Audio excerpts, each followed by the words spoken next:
Welcome to the show, ladies and gents. We're here. We talk about wrestling. Charlotte beat me. I put you in a neck brace before. I have no problem doing it again.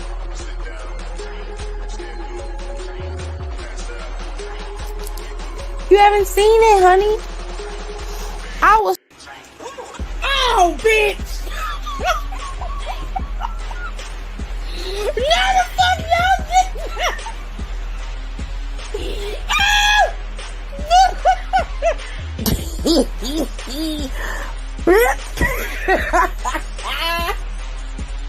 So much balls. There's too much balls on that ref. Too many red balls. Look at all these balls. Look at this. Damn! Oh, Jesus! We are witnessing child abuse on TV, Lord. Oh, have mercy. Now, watch your mouth when you talking to me, ho. Watch your mouth. Watch your mouth. You ain't getting nothing. You don't get nothing. You either earn it or you don't. You pasty bitch. That ain't how this works. Uh-oh. Hit it with a zigzag. Let's go, baby. Let's go, dog. Let's go. I'm fucked with it. We sick of your shit. Hey, girl, hey. Life, relationships, pop culture. Well, go ahead. I'm listening. And he'll be looking at me. He will be looking at me and he will go to sleep. He will go to sleep. Look at me in my face. I'm talking to you. We talk about it all, baby. So, y'all ready? I know y'all ready. Because it's showtime. And that's on the ancestors, baby. Hello to everyone. How are you guys doing? I hope y'all stay awake this time because y'all fell asleep on me yesterday. Rude. More than me. Right. So we got a lot to talk about.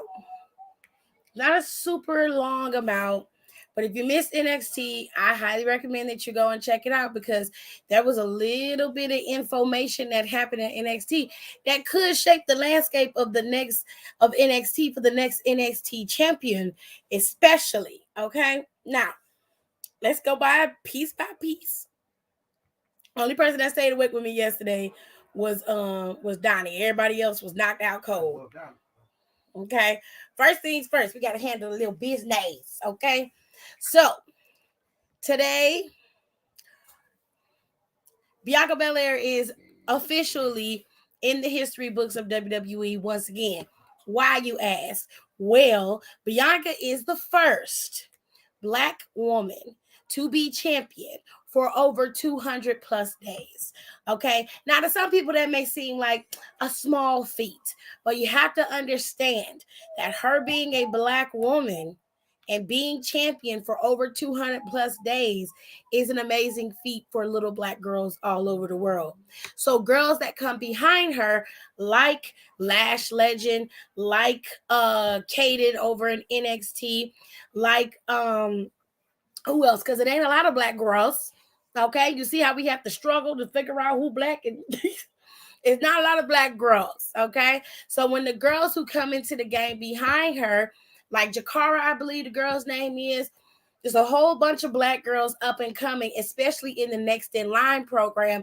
These girls have something to look up to, something that's to aspire to, and something to look forward to. And so do the women and girls like me who finally get this like us on television, and she is unapologetically Black, unapologetically herself, and you cannot. Dry, can you please? Sorry.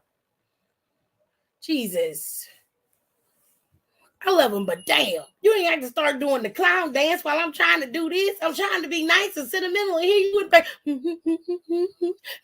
No, stop it. Ooh. Anyway, congratulations to Bianca on being champion for 200 plus days. Now go on and make all the noise you want to make. Okay, go on. Because damn, you just ruined it. I couldn't even finish it. Sorry, stuck in my head.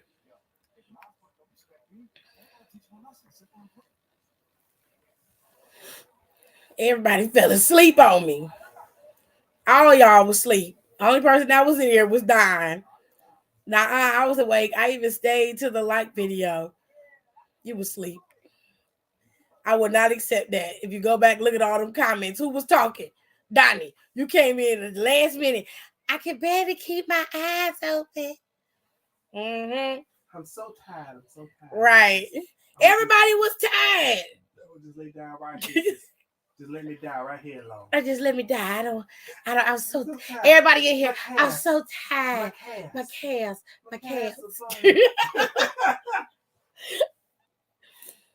You weren't there. You can't pass judgment, Hiram. Yeah, Hiram, you weren't here. I was here the entire time yesterday. Kayla came in and chimed in every now and then, but Don was holding the whole conversation. I could have just talked to Don by myself if I was going to do that. Like Kiana James. Okay, Rico, let me be fair. Kiana is black, but as long as she has this bullshit gimmick, I will not support her. I don't care what you say. It's tacky. She looked tacky. Her gear tacky. Her flat ass hair is tacky. I don't like it. I don't like her, and I'm not here for it. But she black, so she included. So I guess fuck ass Kiana can look up and aspire to Bianca too. Ugh, I don't like that bitch, and I don't know why y'all like her. I don't like her. He said, I'm awake today for you, Tiff. Okay. Do I get leeway before falling asleep before the live started? No, that's even worse. No, you do not. Missed it. What else is new? But I need this because my boss was about to get her ass cussed out today. Wait. What happened? Because I fell asleep after that AJ and Dom match. Well, you missed a good piece. Support black business women. Now she can go to hell. Okay. I said my eyes were heavy, but I didn't fall asleep until 4 a.m. The season of depression is hitting hard. Okay, Aaliyah, I give you a pass. I give you a little pass because I understand. I had a little depression about myself, so I understand. I give you a little pass. I like her wrestling before she had character. If that's what you call a character. I was very tired and I had no coffee. Everybody was tired. That's all I'm hearing. I'm so tired.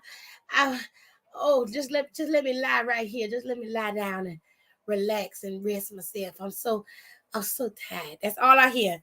That's all I'm hearing every time from every single one of you. I'm disappointed. I say. So the first match of the night was one of the pick your poison matches, okay? Rhea Ripley went up against Roxanne. And I have to say it was a very decent match between the two of them. Despite their size difference, they were able to compensate with pieces. Roxanne is a little feisty, spitball fire type of character, and she comes across and she's fighting on all cylinders.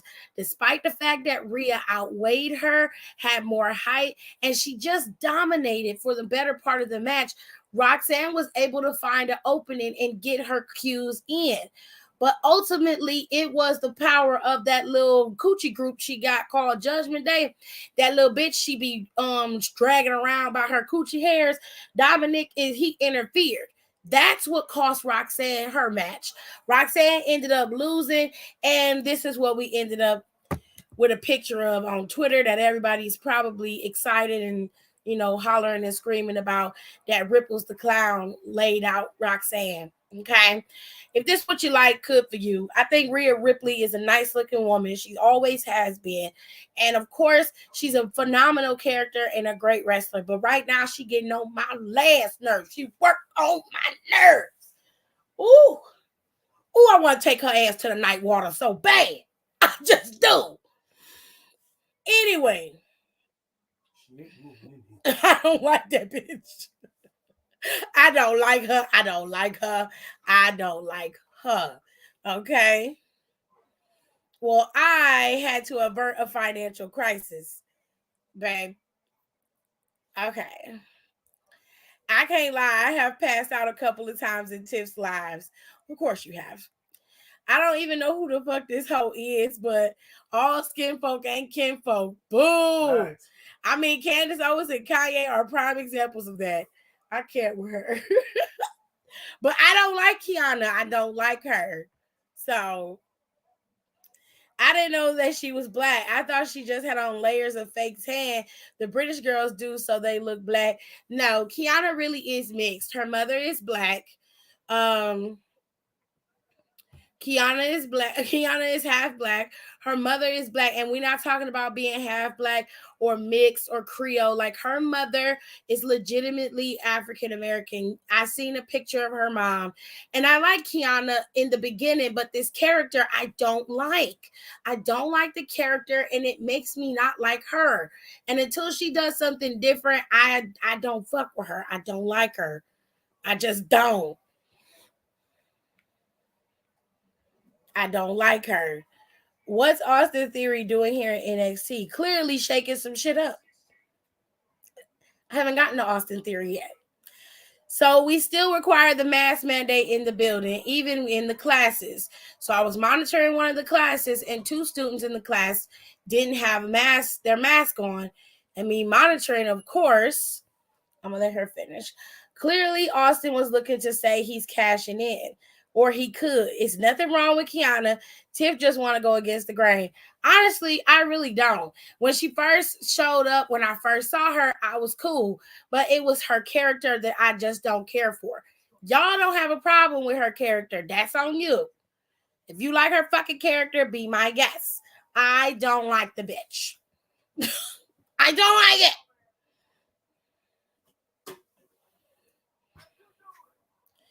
So she just don't see the vision yet, but give Kiana James LLC another year and she'll see. Not as long as she keep coming out there with that big ass messenger bag for a briefcase that she calls a briefcase. And that tight ass gear she keep wearing with her flat, no volume having ass hair and big ass ears. No, I will not, sir. No, I will not. Sorry. Hangman Page got very hurt in the main event at AEW. They stopped the match on live TV and stretchered him. Oh my God. Damn. Oh my God. I forgot it came on tonight because of baseball is on. Oh my God. Is he gonna be okay? Was today taped or it was live TV? She said it was live TV. Fuck. Oh shit. Okay, so what, like, how do you, I don't even know what to say to that. I mean, I guess I would just have to say keep me posted, because I love Hangman Adam Page. I do. I love him so much. And I think that Page would fare much, much better in the E. And that's not even me trying to shit on AEW, just character-wise, the way that he carries himself, I just think he would fare better there. You know what I mean? Mm-hmm. And he's one of the people that I actually like in AEW, mm-hmm. But this is not good. That's not good at all. Adam Cole has a concussion, and they're talking about not letting him wrestle anymore because he has a concussion. At least that's what I saw. If you new here, we don't ask obvious questions. I saw and I unmuted myself 3 times, interrupting the class, telling everyone to please keep your mask on. So there was a PR event going on on the same floor. The class was the same floor my class was, and my boss. So she says, I'm not a fan of hers, not to be going against the grain, just because when she talks, it gives me bad shivers. This better be a wake-up call, dead ass. Live, a bunch of people on the timeline were showing videos. It did not look good. They took the ropes down to take him out. Oh my God. Oh my God. I'm trying to read everybody's stuff, so hold on. Tirza, I'm going to get back to your comment. Okay, she said, it was going on the same floor. My boss, it was on the same floor the class was. My boss and my class, the class was, and my boss. So she says she was looking in on the class for 5 minutes and noticed the same two students without their masks on. So she comes downstairs to my desk and asks, who's monitoring the Vogue class? And I'm like, I am. Okay. Back to Nicole. She said Mox hit him with a lariat and he landed on his neck bag.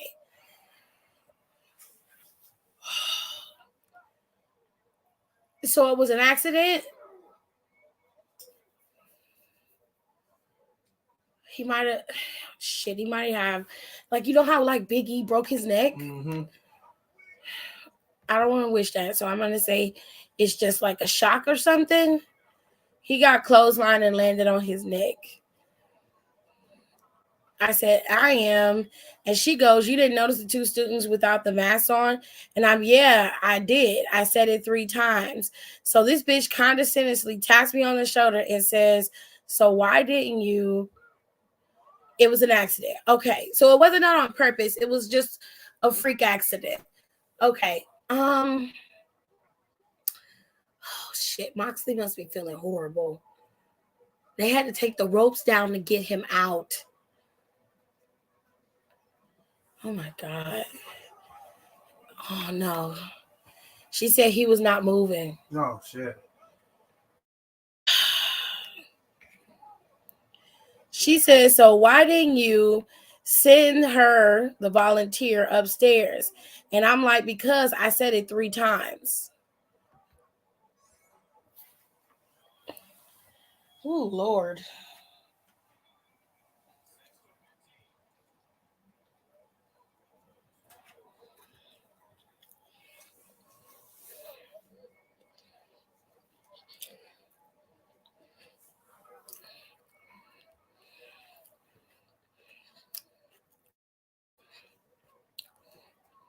And I'm like, why did you just tap me like that?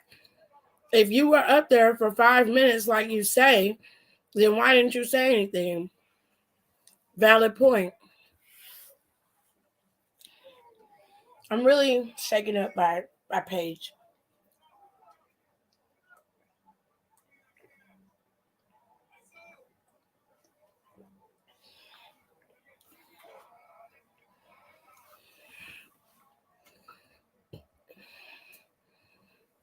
I mean, Tirza makes a valid point.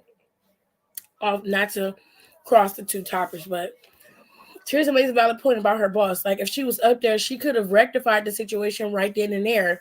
To come down and reprimand her makes no fucking sense to me. If you don't want the students to wear the mask, you make sure they wear the mask while you're up there.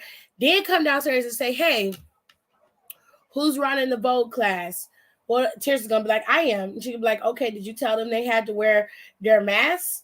And Tirza's gonna say, yeah, I had told them 3 times they had to keep their masks on. And she was like, well, they're not keeping the masks on. I just had to reprimand them again. So Tirza would have to be like, okay, well, I'll keep a closer eye on them and they do it again. They gotta go. You know what I'm saying?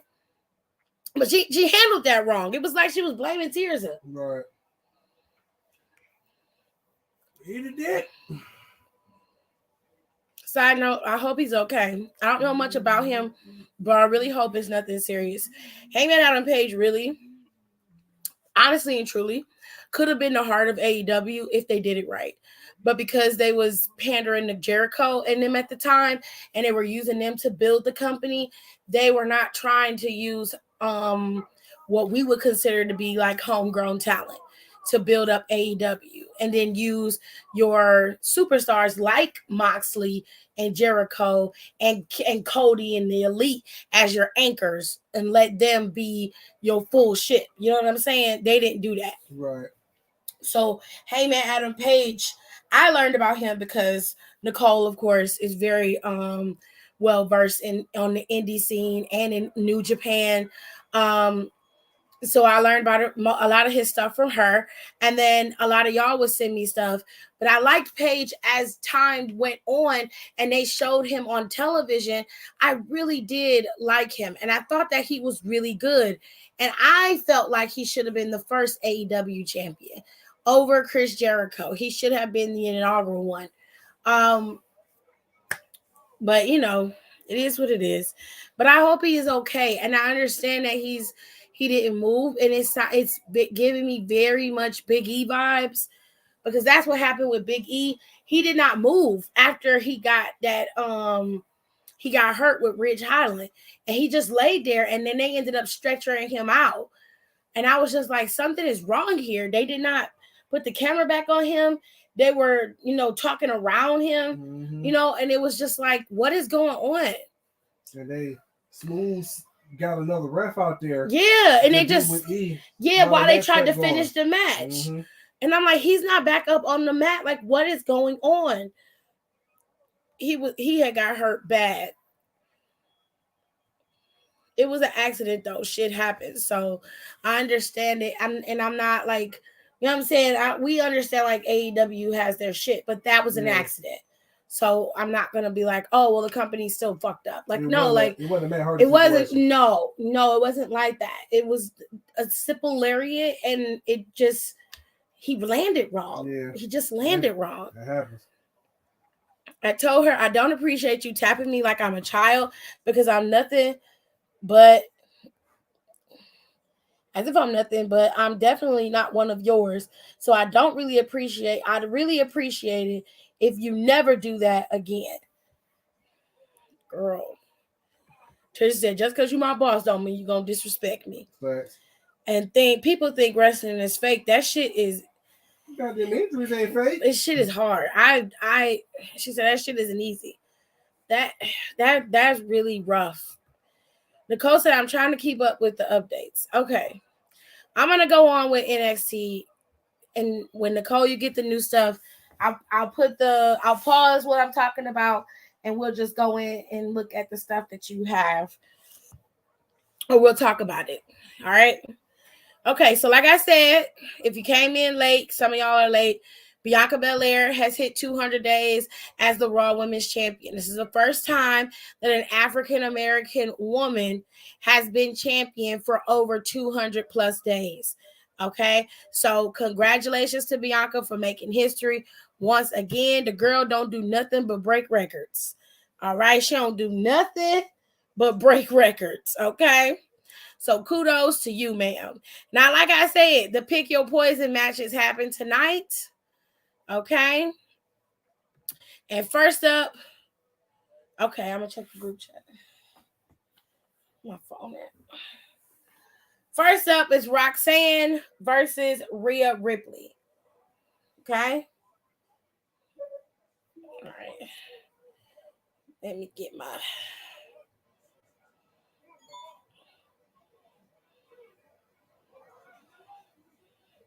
Hold on, y'all.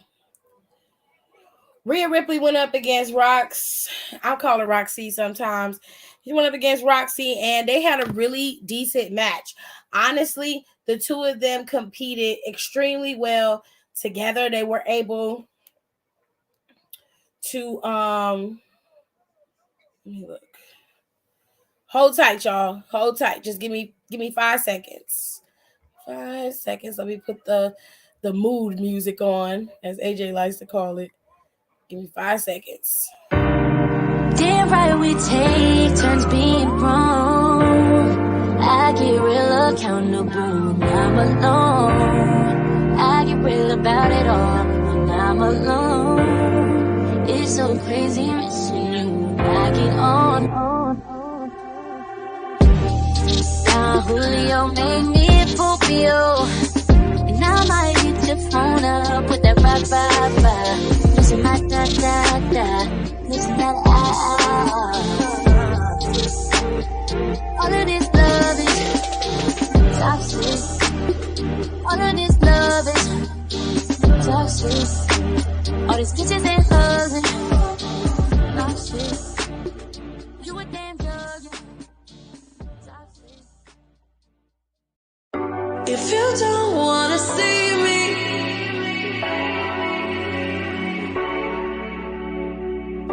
if you don't wanna see me. Did a full 180, crazy, thinking about the way I was. Did the heartbreak change me? Maybe, but look at where I ended up. I'm okay already, so moved on, it's scary. I'm not where you left me at all. So if you don't want. All right, y'all. So let's get through this, and then that looked brutal. I'm not gonna lie. He did land on his neck. It looked like he fell head first, and then his neck took the shock of the fall, and he did not move. He stayed there, and that was it. Jesus. Okay. Let's finish this out. Let's finish this out. So, Roxanne went up against Rhea Ripley, and she did have a decent match with her. Like I said earlier, they competed very well against each other, and Roxanne would have won had it not been for little coochie milk breath Dominic Mysterio getting involved and causing a distraction, and Rhea Ripley was able to pick up the win. And Roxanne, she basically became a meme on Twitter, unfortunately for her. I wouldn't recommend you watch it, Tirza, to be honest with you. Just for your own personal sanity, I wouldn't recommend it. It looked brutal, and the more it replays, the worse it looks. And I just for your own mental, don't watch it. Just don't. All right. So we're gonna move on so that we don't have this thing stuck up in the atmosphere 24/7. So we got this match between Goon number 1 and a mystery man. Tony D'Angelo announced who the match was going to be up against, and it was none other than Shinsuke Nakamura, one of the pillars of NXT. Okay, he came back to NXT from SmackDowneth and went over there and taught this Goonie a little bit of a lesson in humility and respect. And of course, do what you're supposed to do when it comes to Tony D'Angelo and the family. Gabish. But he held his own against Shinsuke Nakamura. I was pleasantly surprised. It was not a full-on squash match. Lil Goonie got his hits in. He looked good while doing it. He's not a bad wrestler. Character-wise, I feel like he does his job when it comes to Tony. Honestly, he makes Tony look good as a character, but he's kind of one of those characters that if somebody else came in and did it better than him, you'd be like, okay, so he's a goon just like the rest of the goons. He's not nothing special, but he has some pieces in there that could make him stand out if given the opportunity. So I'm going to give him a good solid B in this match with Shinsuke Nakamura. It was pretty decent. He wasn't just beating up on Shinsuke, and Shinsuke wasn't just beating up on him. It was a very good back and forth match between the two men. I was very, very surprised by it. So kudos to you. And Tony gave him his props and told him that he earned some respect, which, you got to give Tony a little bit of props for that. Because Big E tweeted prayers for Hangman. Yeah, because it's got to be, he's not moving. I imagine it would be something that Big E is something similar to that. I just hope that it's not severe and he can recover just like Big E recovered. I'm praying. So that was the match. That was a surprise. It was one of the first surprises, one of many surprises from NXT. Okay, so let's move on to the tag team match between 4 of the 5 competitors. Well, 3 of the 5 competitors that were going to be competing in the North American Championship. So Trick the Dingleberry was with Carmelo Hayes per the usual. And you had Oro Mensa's fine. Oro fine. You had Oro and Wesley fighting together as a team. Now, this match didn't even get to start off properly because bitch-ass Carmelo attacked the 2 boys in the back before the match could even start. It ended up leading out to the NXT ended up leading out into the NXT. What the fuck?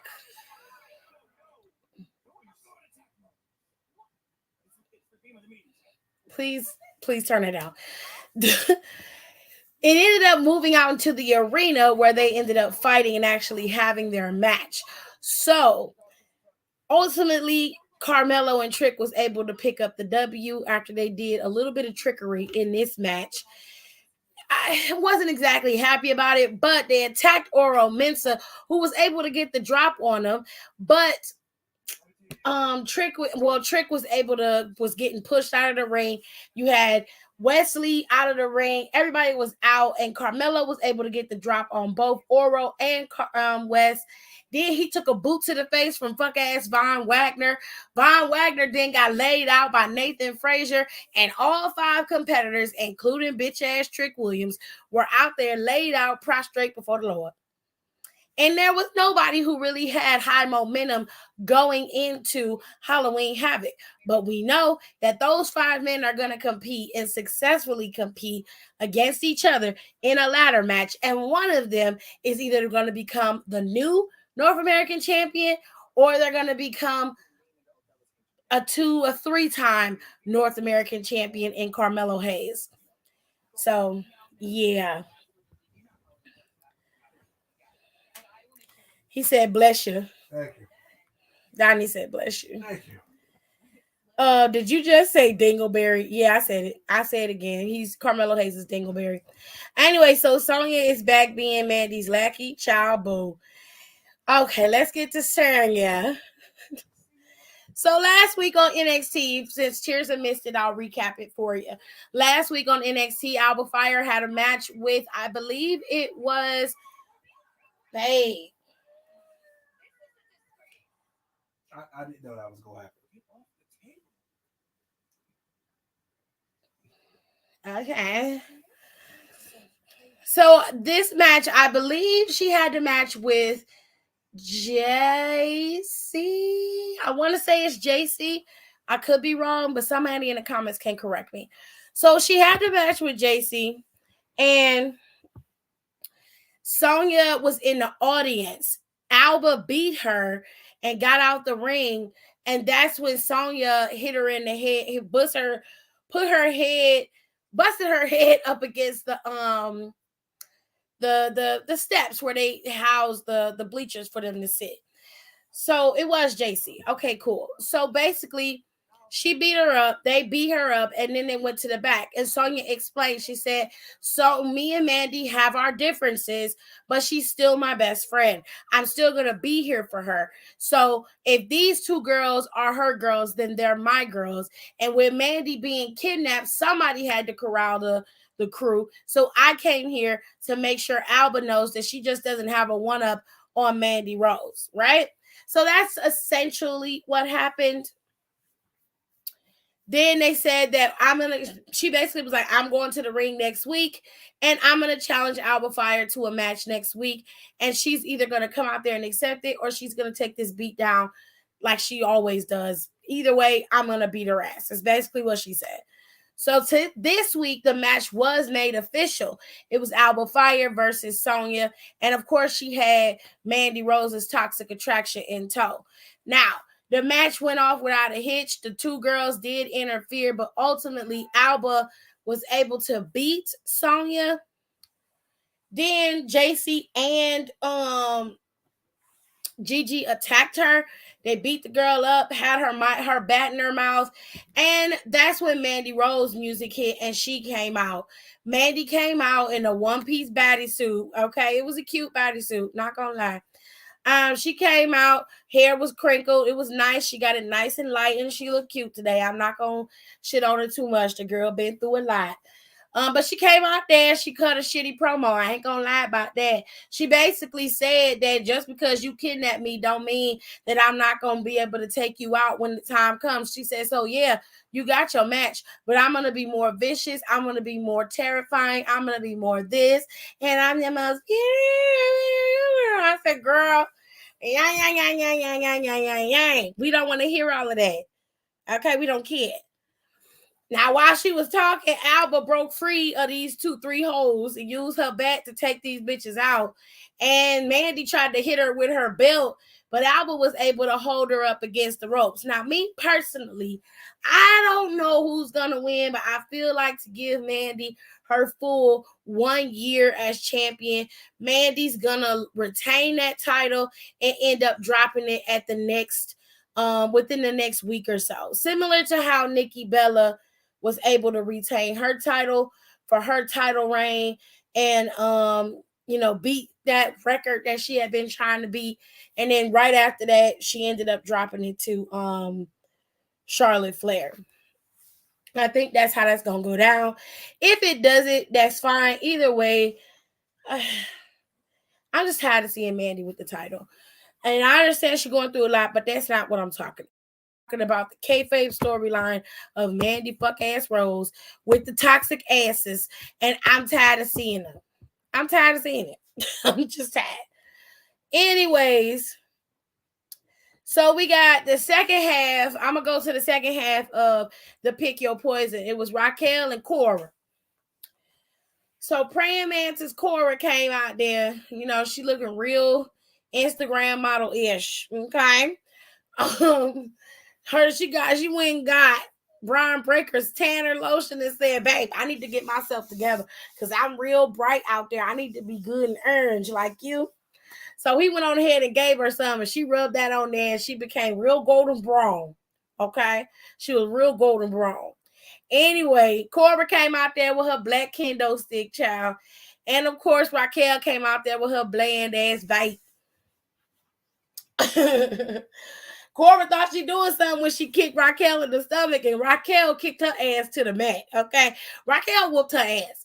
Raquel whooped that girl's ass. She was beating her ass most of the match, and the only reason why Cora won was because Cora tried to use the kendo stick. She slapped Raquel in the face, and Raquel got mad and whooped her ass with that kendo stick. When I tell you she took that kendo stick and took Cora's ass to the night water, she did.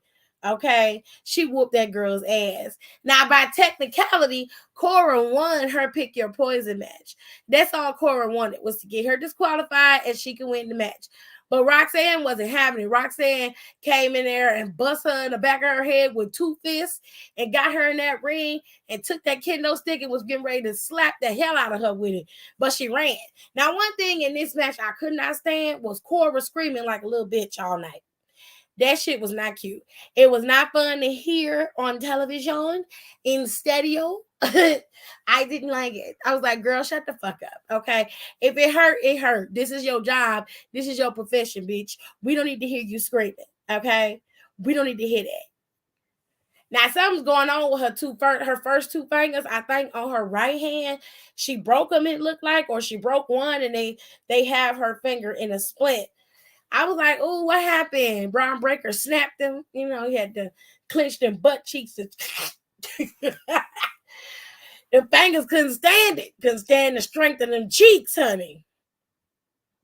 Took her to the night water, baby. To the night water, okay? Now, listen. I think Roxanne gonna beat Cora at Halloween Havoc. I truly do. Roxanne done been put down in the dumps by Cora time and time again. At some point, Roxanne got to get some traction going. Okay? Now, we all know Cora's capable. We've seen what Cora can do. Be it minimal or not, we've seen what Cora can do. Roxanne can do more. And I feel like her character development can work out in Roxanne's favor, but she's got to start making herself be, a little bit more sassy. Like, I understand you being a babyface character, but I think sometimes WWE confuses being a babyface with being a pushover. And I don't like that. I feel like natural human beings, all of us are not like that. Everybody is a variation of a hero and a variation of a villain.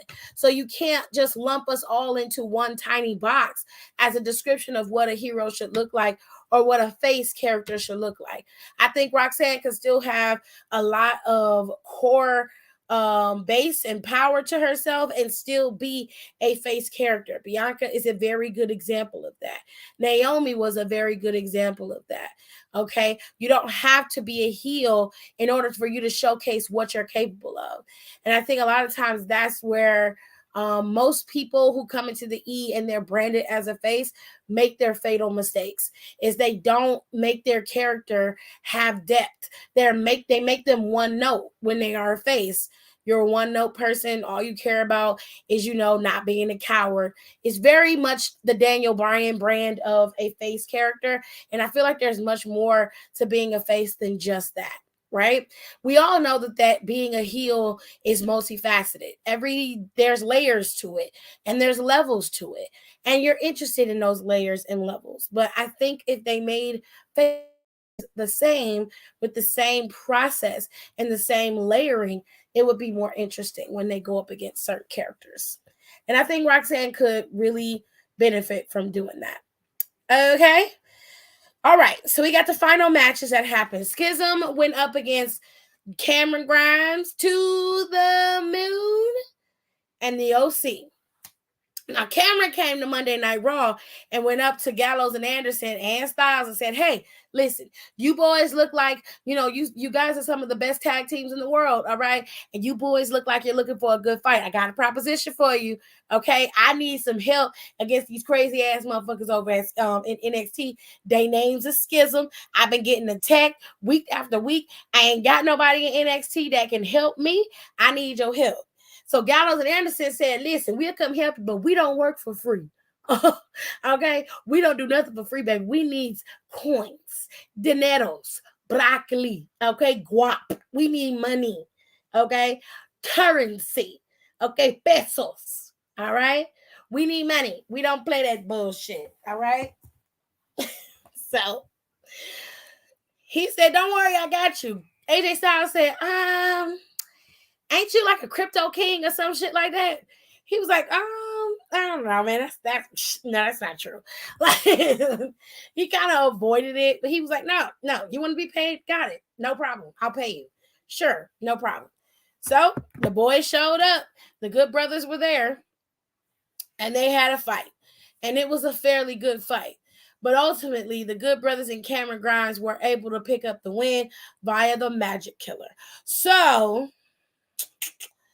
Cameron Grimes was standing in the ring tall with Gallows and Anderson, and both of them was trying to figure out when they're going to get their coins. Now, see, any good, savvy businessman would have been compensated up front, especially when services can be rendered and delivered, and you can make good on said promises. Okay? You should have asked for a down payment. You probably will never get paid, sir. That's your fault. Because you should have asked for your money up front, bitch. You should have got it up front. You shouldn't have waited to the end. Okay, no, you don't work. You do not work and then give the money. That ain't how that. No. That's a regular 9 to 5. We don't do that in NXT. Okay, you get coins first. Get your money. Get paid first. Okay, Tish said, yeah, Bianca's a perfect example. She's a face, but she's just because I come out here skipping with a smile on my face, I still beat your ass. Don't get life fucked up. And that's my point. You have to have layers. Yeah, they weren't looking for that deposit, and that's a fumble of the bag, period. They cost themselves the money. All they had to do was tell Cameron, we need to be paid right now. They didn't do that, so they didn't get their money. Anyway, the final thing happened when KO showed up on NXT today. Kevin Owens put a promo, or basically he put up a video on his Twitter acting like he was talking to us as the fans, and we were asking him questions. And basically KO said that he was going to be back on Monday Night Raw very soon. But he just took a little wee break, but he was coming back, and he said that he was going to NXT because he was personally asked by Shawn Michaels to show up on NXT and corral the boys to working out their differences so that they can focus on their match this coming Saturday. Now, Kevin Owens came out to a resounding welcome by the NXT universe, as did Rhea Ripley and Shinsuke Nakamura. Baby, when I tell you they came out there, the crowd went bananas, okay? Everybody is a former NXT person in the group except for Dominic. And in my personal opinion, they should have dropped his ass off at Triple H at Shawn Michaels' office and said, here, get him an NXT contract. He need to come down here for a little while. We'll come back and get him. But we ain't no babysitter. We know that. We know you're not a babysitter, okay? This ain't babysitting. We just need you to watch him for a few years, okay? Just watch him for a few years and we'll be back. We'll be back to come get him. And then Dominic gonna be like, Mom, you coming back to get me? Yeah, baby. Ripple's gonna be like, yeah, I'm coming back to get you. Don't worry, Dominic. You be like, Damien, get in the car. Get in the damn car. Run. You should have left his little bitch ass in there. Anyway, Kevin Owens showed up at NXT. And like I said, it was requested. Raquel ain't get shit. she didn't get no cheers. Not like Finn and Damien and Rhea did. She didn't get none of that. And not like Shinsuke got. She didn't get none of that. They was popping because she was there, but the pop wasn't like what they got when they came down there. You know, so because she ain't that far removed from leaving NXT. So, I mean, okay. Anyway, yeah, but that's normal for her. Hell no, I needs my money up front. I'll never forget one of my very first professional jobs as a dancer. I worked 12 hours and this promoter stiffed me $500, which firstly is all types of fucked up. Yes, very much so. 12 hours of work, girl. They were like, okay, cool, she's here. Yes, that was the consensus for Raquel. And secondly, it was illegal because I was 16, go-go dancing in a nightclub. Child, Tirza was out there, honey, living her best life. Hold on. Do I have any more of these? There's another one up there. Can you get a chance? Can I have it? Mm-hmm. All right, so let me talk to y'all about Kevin. Kevin was in the ring, and basically what he did is he told Ilya and Brian, he said, y'all don't understand what's going on here, so let me explain something to you. JD McDonough is in the background like a puppeteer, pulling the strings and just forcing y'all to fight each other. He is going to let y'all fight each other to the death, and then he's going to come in and take this fucking title from you. He said, you have to start paying attention. Because what did he call him? He called him JD McDon't Google me. Yeah. JD McDon't Google me or something. JD McGoogle me. Don't McGoogle. What did he? He said don't Google me. That JD don't McGoogle me or something shit like that. I can't. In fact, he told that man he called his mama and his mama don't want him to win the championship was fucking hilarious. Kevin said nobody wants JD McDonough to be champion. And he's absolutely right. But because Braun Breaker is such a hardhead and he doesn't pay attention, it very well could happen. Anyway.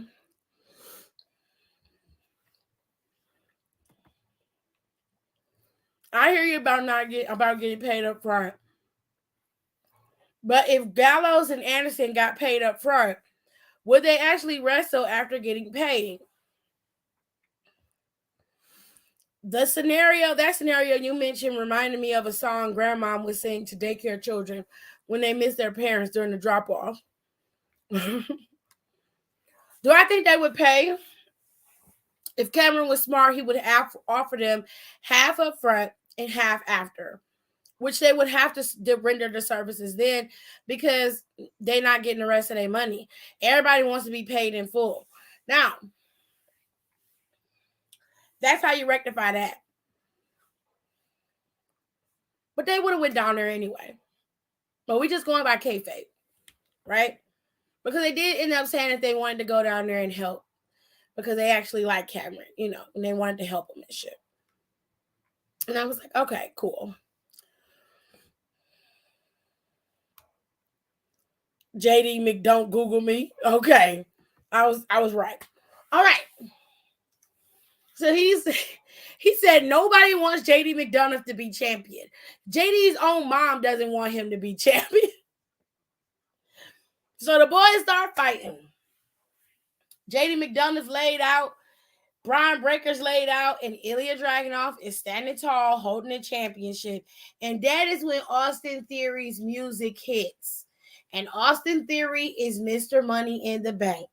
Now, everybody was losing their shit, okay? Because they're trying to figure out, is it possible that he can use his contract to cash in on the NXT championship? And in my mind, I don't know why he can't. It is considered to be a world championship as far as I'm concerned. And it doesn't specify in that contract that he has to use it for the WWE or the Universal Championship. It doesn't say that. So Austin Theory could very well come in and snake that championship from JD, Braun, and Ilya and become the NXT champion. Something that just Austin Theory could have done during his time in NXT if he was curated properly. And I feel like that might be the smarter move than to just put the title on Ilya or keep it back on Braun or even to put it on JD McDonough. The only reason is because I feel like that would immediately, if you put it on JD, that's just going to start the feud between JD and Ilya. Don't get me wrong. I don't mind watching those two men wrestle. But the fact is, if you do it with Austin, you've got a little bit more material to work with him.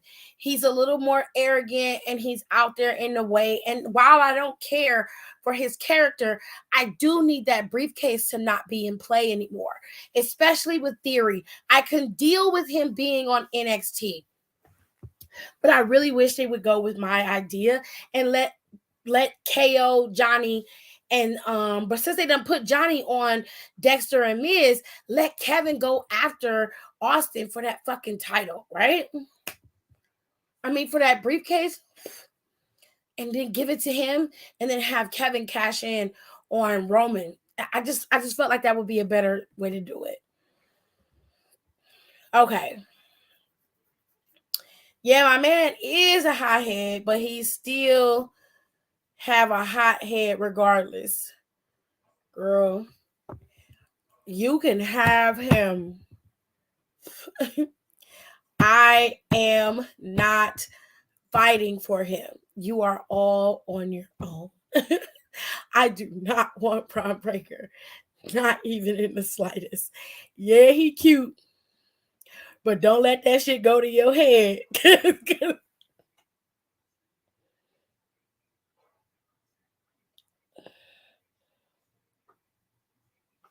Okay. Anybody whose head and hair look like it's been cut off by a weed whacker don't deserve to be champion. But this ain't Austin's first time popping up. NXT is a better fit. I'm aware that it isn't his first time, but I like the idea that it could be possible. And I'm okay with it. Theory shouldn't even have had the briefcase to begin with. Hey.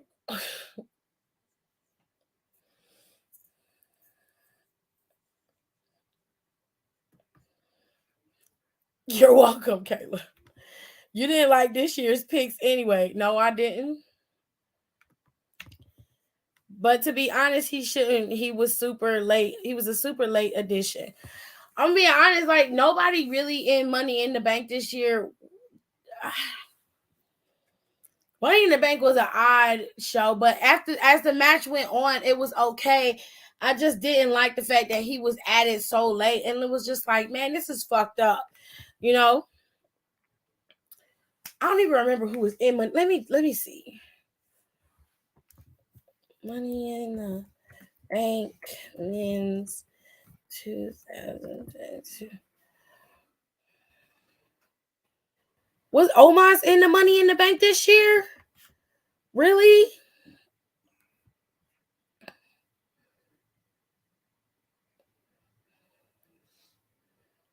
Y'all serious? Why don't I remember this?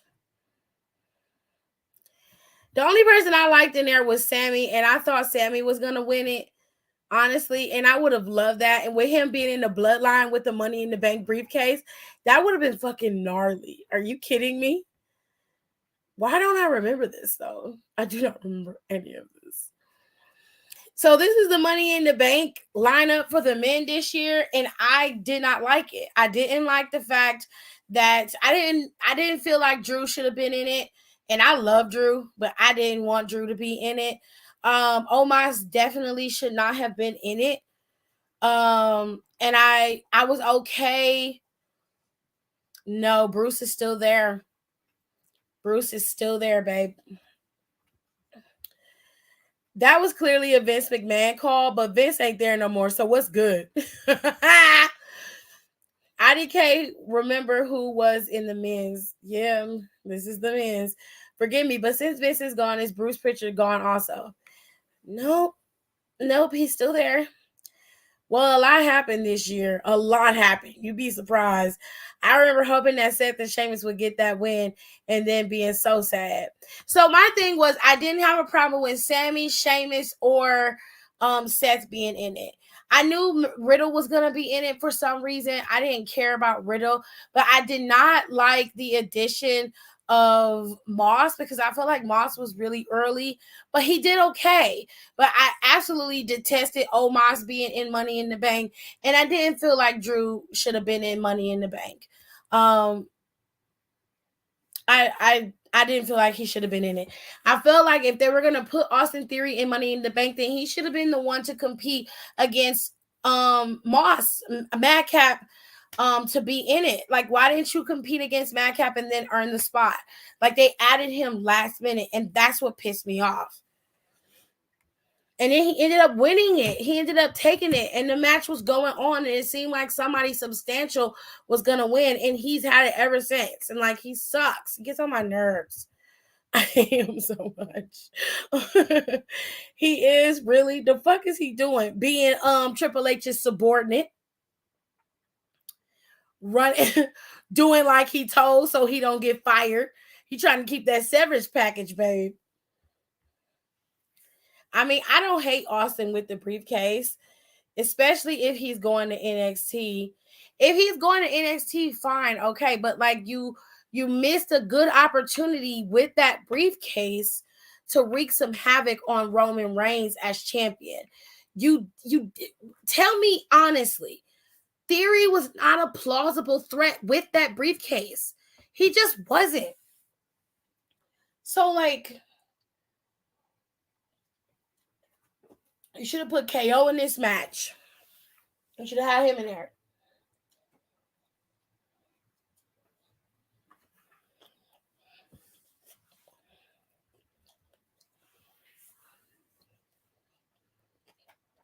Okay.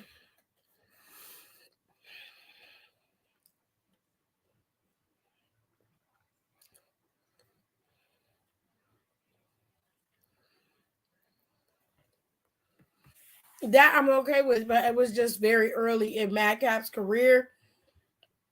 He hadn't done anything to earn the opportunity, and neither had Omos.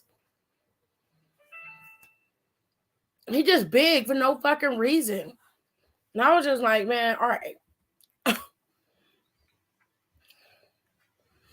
Anyways, few other things happened on this show.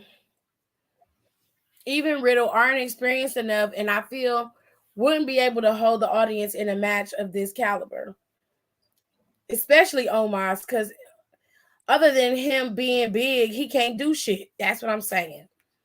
He wasn't, and I'm glad we didn't get Vince's way because it wouldn't have made sense. That's what I'm talking about, and that's why I was just like, he wasn't a plausible threat. Look, think about what I'm saying, because I know y'all get what I'm saying, but like, just hear me out. If Sammy would have won the briefcase, Sammy would be walking around with the Money in the Bank briefcase. He could have still been considered the honorary Uso right now and just told Roman that he just biding his time to cash in on Gunther. And that's could be a plausible reason why Jey Uso was like, I see you coming. Now it just looked like Jey Uso was like really hard on Sammy for no reason, right? But if he would have had that fucking briefcase, you'd have been like, okay, Jey Uso, I see where you're coming from. You know what I'm saying? But everybody would think that Sami Zayn is a fucking clown and he's not a plausible threat, right? But he is. He is a plausible threat. And that's how you could have got that title off of him. That's how you could have disrupted all of this shit. I'm telling you, it would have been perfect. Wait, so Bruce is an errand boy. Okay, so from my understanding, Bruce Pritchard is a part of talent relations, but he doesn't do anything of substance. He still works with NXT to maintain NXT, but he answers to Triple H. Everything he does, it goes through Trip first. So there was a point where Bruce Pritchard was over both of the shows. Like, he was over everything. You know what I'm saying? So, like, his official title, I'm not sure of, but Bruce Pritchard got demoted as soon as Triple H took over as creative director. Bruce Pritchard got demoted immediately. He was in as the interim director over the talent relations department once Laurinaitis got booted, but I guess they found a replacement for that. And Pritchard was not given that job. He's been taken out of that job, and now he literally only does one job, and I don't have the full description of it. I remember coming across it in happenstance, and I never looked at it again. But he answers fully to Triple H. He doesn't do anything without his approval. I'm telling you. So essentially, yes, he's an errand boy, but not necessarily. So he's not like getting fucking coffee and like, answering phones for Triple H. He ain't that low on the totem pole, but he don't have as much power as he used to. He does not. I mean, I was team Sammy too, right? Like, I just felt like that was a potential great storyline, and it would have been so easy.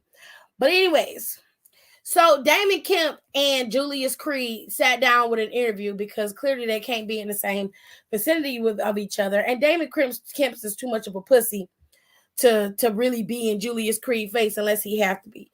How the times have changed. Girl, in a matter of months. Do you understand the magnitude of what Triple H has been able to do in a span of a couple of months? It feels like years have gone by, right? But it's only been a few months. It has only been a few months since Vince McMahon retired. Okay? Listen, Triple H is able to turn Raw numbers from being below 900,000 to being in the millions again. They hover between 1.8 and 2.5 million views a week. That's weekly. That doesn't change. They stay in that realm every single week. Okay?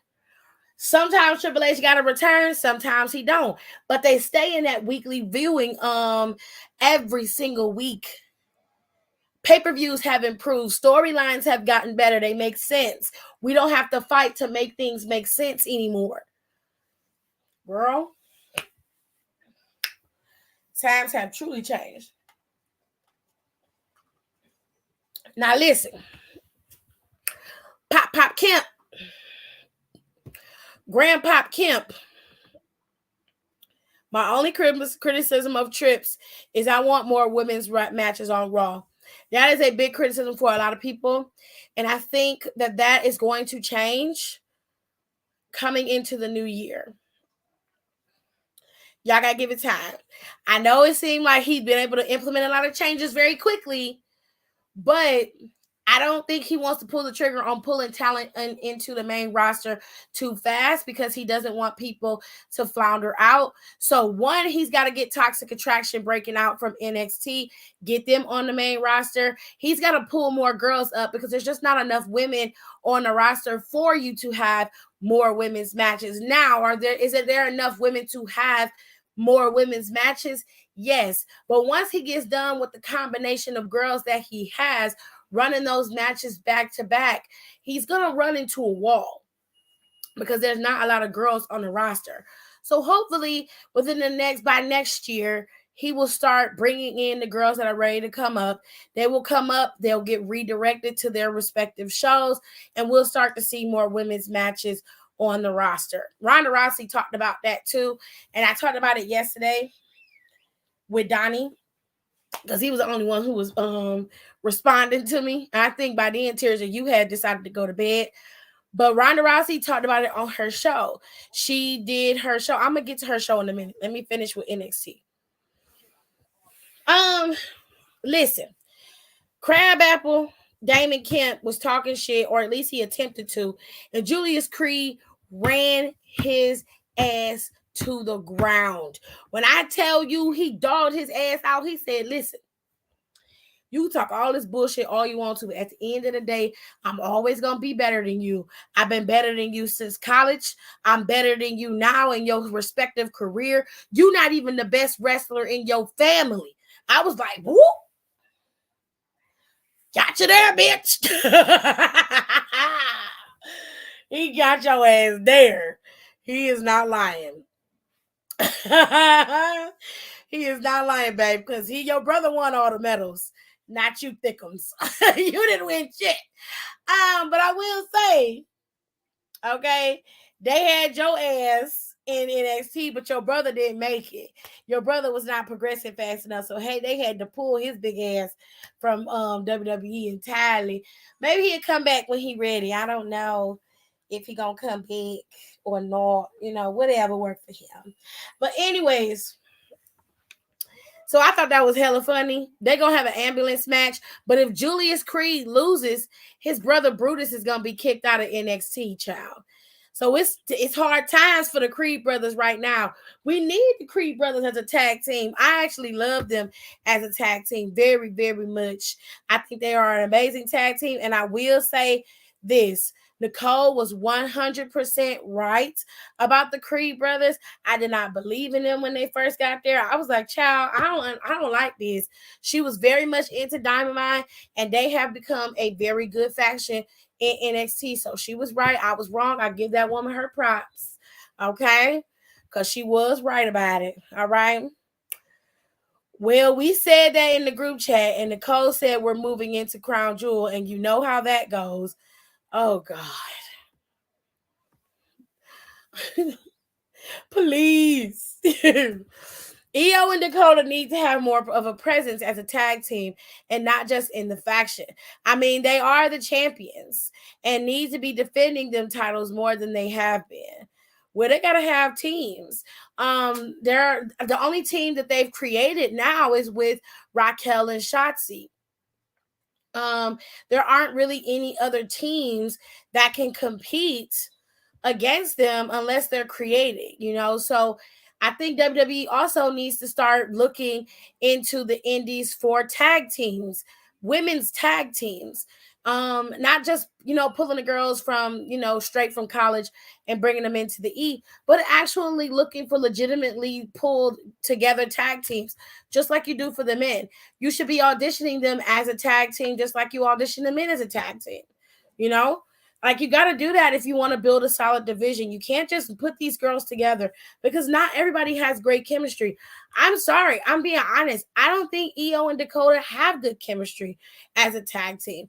I think they work well together, but the chemistry between them as a group, as a tag team, and then as a faction itself, it's weird to me. It's just odd. It's like you're trying to fit puzzle pieces together that don't fit. They got to use teams. I've been waiting on somebody to say something about his brother. Rhonda is my girl, but she said Logan should be the one to dethrone Roman. And I'm like, bitch, what the fuck is in your breast milk that's seeping into your bloodstream to say some dumb shit like that? Child, I disagree with that wholeheartedly. I don't fuck with Logan Paul like that, and I would cry fucking everything in my body would scream if fucking Logan Paul dethroned Roman. Of all of the people we could have in the WWE, I would have rather Drew McIntyre beat Roman or Brock. I would have been okay with Brock Lesnar beating him than to have fucking Logan Paul come out of nowhere and beat Roman Reigns. That's just not fair. It's disrespectful to everybody that was there, that's been working. You could have had Bobby Lashley do it. You could have had anybody. Why would you let him do it? I'll be pissed. I'm telling you right now.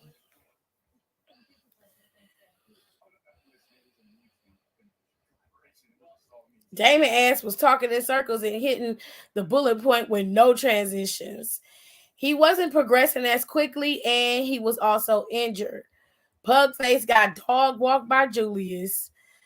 I said that same thing a while back. He better go get it. Get VXT. They don't. Tears of. But I think in a matter of business, that would be make a huge upset. No, business-wise, that's terrible. I don't care what anybody says. Look at it from a business perspective. It took an outsider to take down the biggest guy in your company.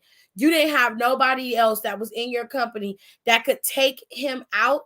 You give it to fucking Logan Paul of all people. That's no. You undermining the integrity of your entire company and everybody that's in it. Absolutely the fuck not. I will not accept that. I'm not going to. I'm not going to. It's bullshit. No one wants to see that though, done. Yes, Deonna and Chelsea would cause mayhem. Deonna Purrazzo has made it very clear that she would never go back to WWE. So I highly doubt that she will show up there. Unless Triple H gives her some type of sweet ass deal, I highly doubt that she would show up in the E. Even the people who want Roman to drop the title, they don't want Logan Paul to be the one to do it. I mean, hell no. Hell no, we don't. What the fuck? No. I said, I don't want to see it.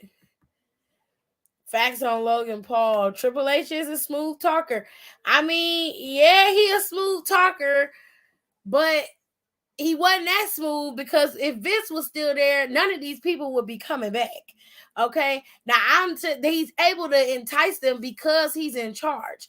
I'm just saying she wasn't exactly a favorite when she was in Triple H's NXT, and she wasn't a favorite on the main roster either.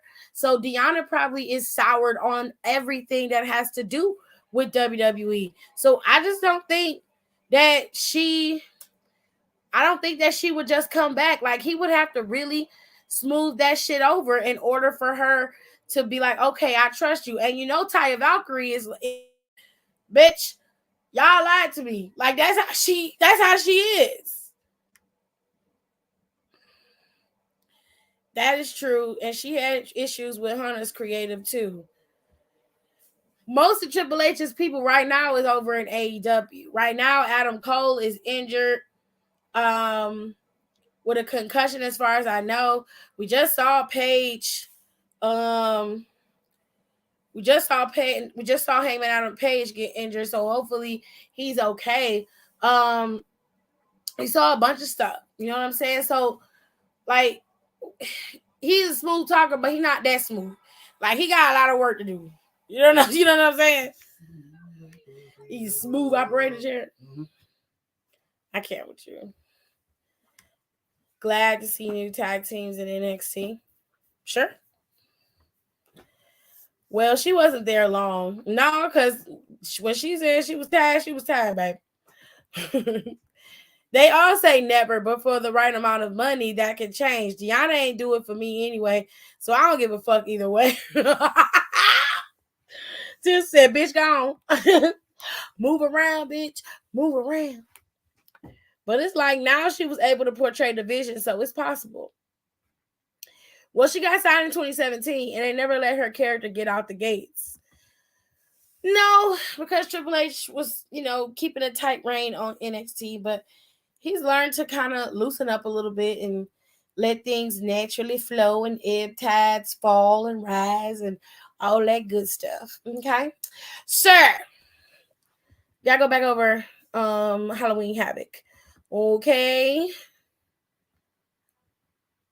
last time we're going to talk about it.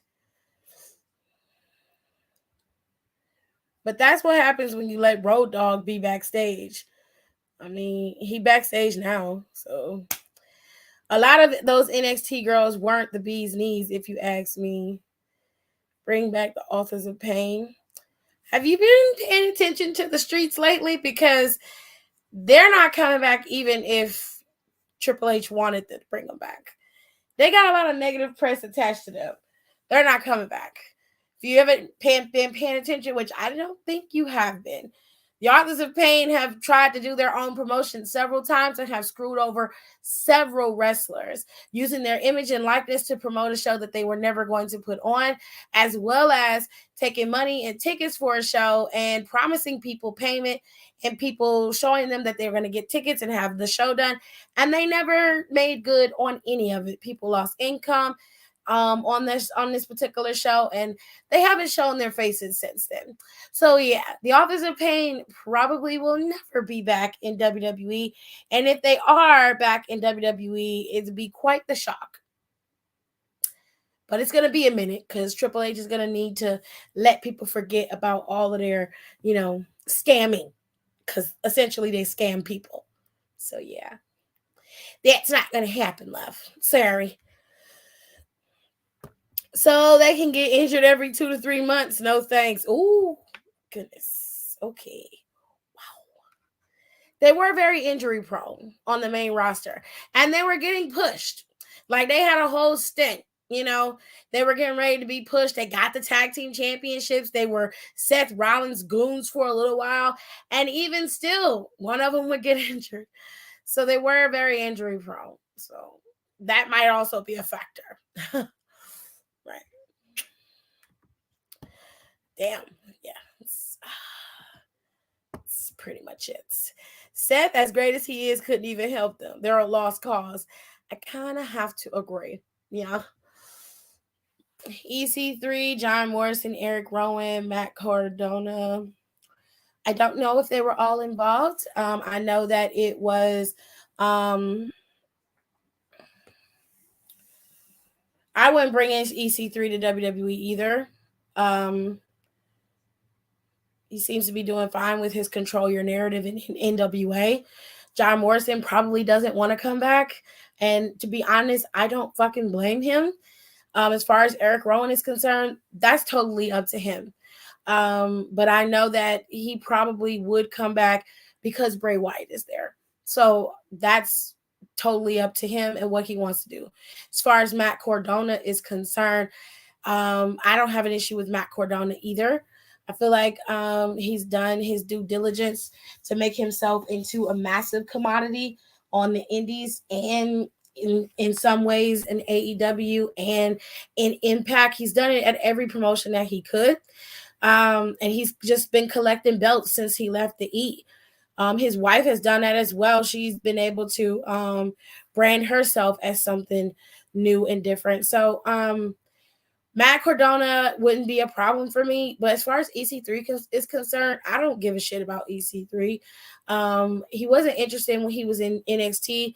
I didn't find him interesting in when he hit the main roster, but that was also due to booking. But he's just not like, that was his second stint in WWE, and he's just not an interesting character to me. He's just big for no fucking reason, and I just don't give a shit about him. Anybody else is totally up to them. But like I said, John Morrison probably is not going to come back because his wife was done dirty too. And while John probably's like, I could probably take you disrespecting me, but I'm not going to allow you to disrespect my wife. So if Taya's not cool with it, he's probably not going to come back. And I don't blame him. I think he does fine on the indies with Taya. They're fine doing what they're doing. Not everybody has to come back and take up space. And I don't mean that in a disrespectful way. I mean it like there's a reason why NXT exists. It's a developmental brand. They have to have room to bring these guys in. And if you're constantly bringing people back in to the E, older guys, especially like John Morrison, what room are you leaving for the people who are trying to make a name for themselves? You know what I'm saying? So there's that. Tiff said, if you don't know what you don't know is a lot, right? It's just Triple H should bring back Nash Carter. That's his name, right? Yes, it is. Yes, that's his name. Nash Carter deserves to come back, in my opinion. He was railroaded and they fucked him over. More specifically, his ex-wife tried to fuck him over and it worked. And then as soon as she did, she deleted all her social media and went silent, which to me, it speaks volumes of the truth that she was talking and the bullshit that she was spewing. Like, it was just hot garbage. I didn't like it. She ruined that man's career. And if you ask me, Triple H should bring it back. Yes, when Eric Rowan comes back, his 15 stands are going to make some noise. That was a little harsh, Rico. Not going to lie. That was very, very harsh.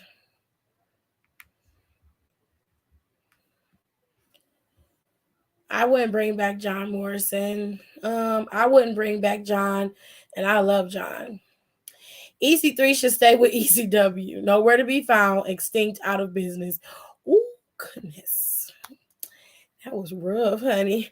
I can't tell if he's trolling us because this is about that time where all of the thoughts that no one else would have thought in a million years comes up. I don't think that he is, to be honest with you. He said, fuck booking, he's boring. John Morrison is talented down, but what's he gonna do? Because I wouldn't make him a champion. Also, no more men. If they bring more people back, it needs to be to beef up the women because the men have enough. John hadn't been serious since he got that ciggy smoke blew in his face. And I don't like that.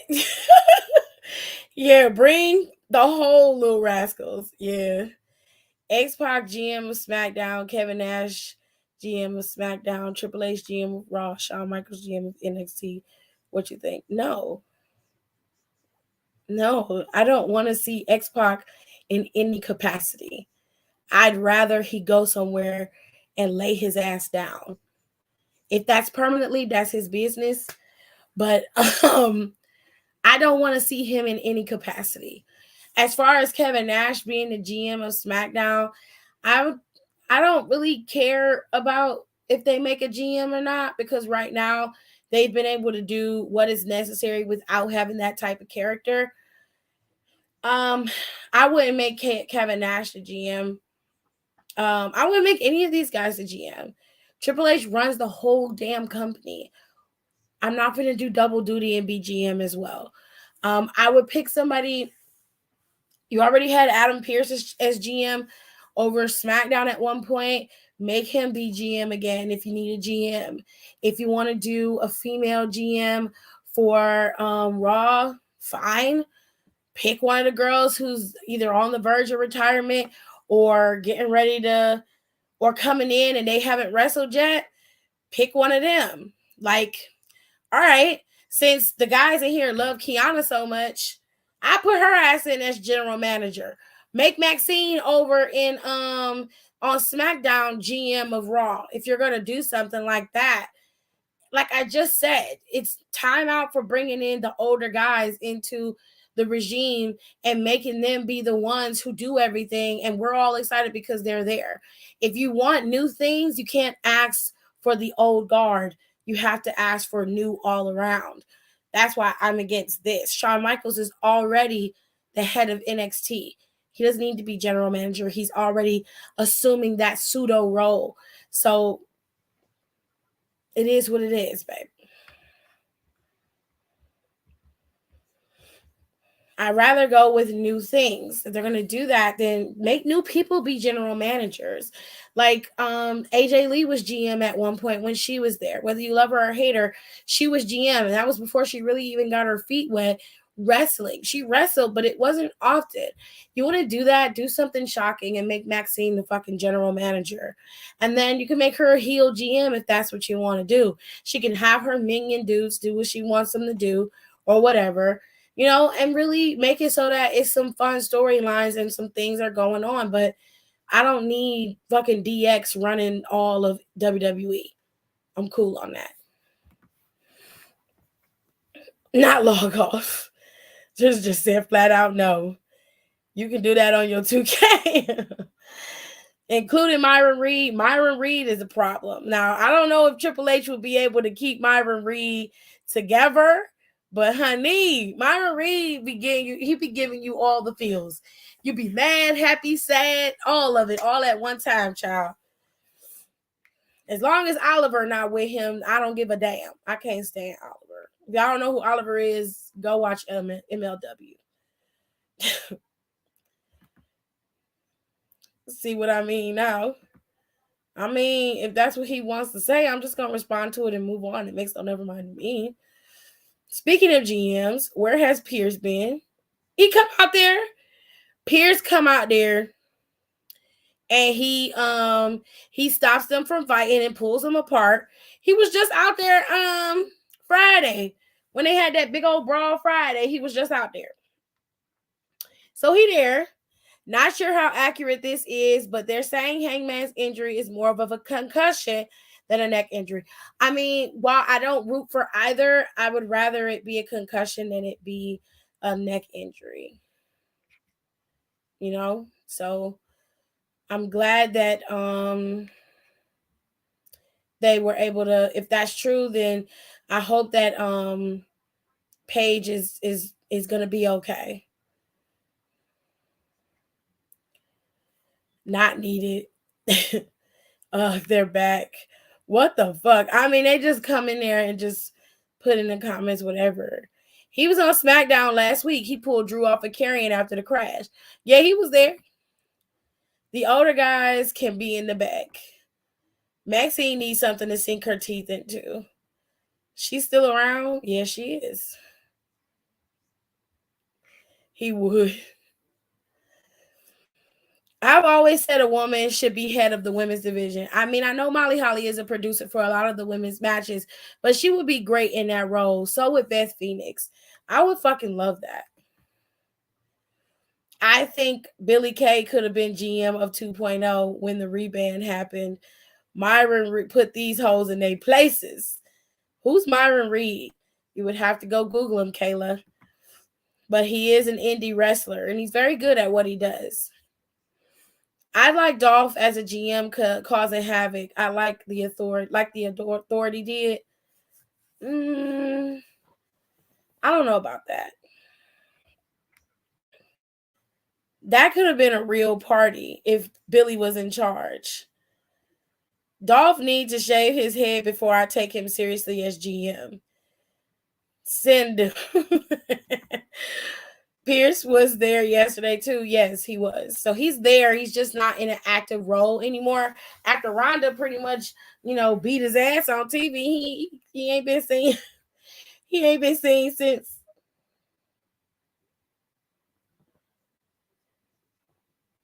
Oh, it got real dark, child. I don't like that. Cause what he gonna do?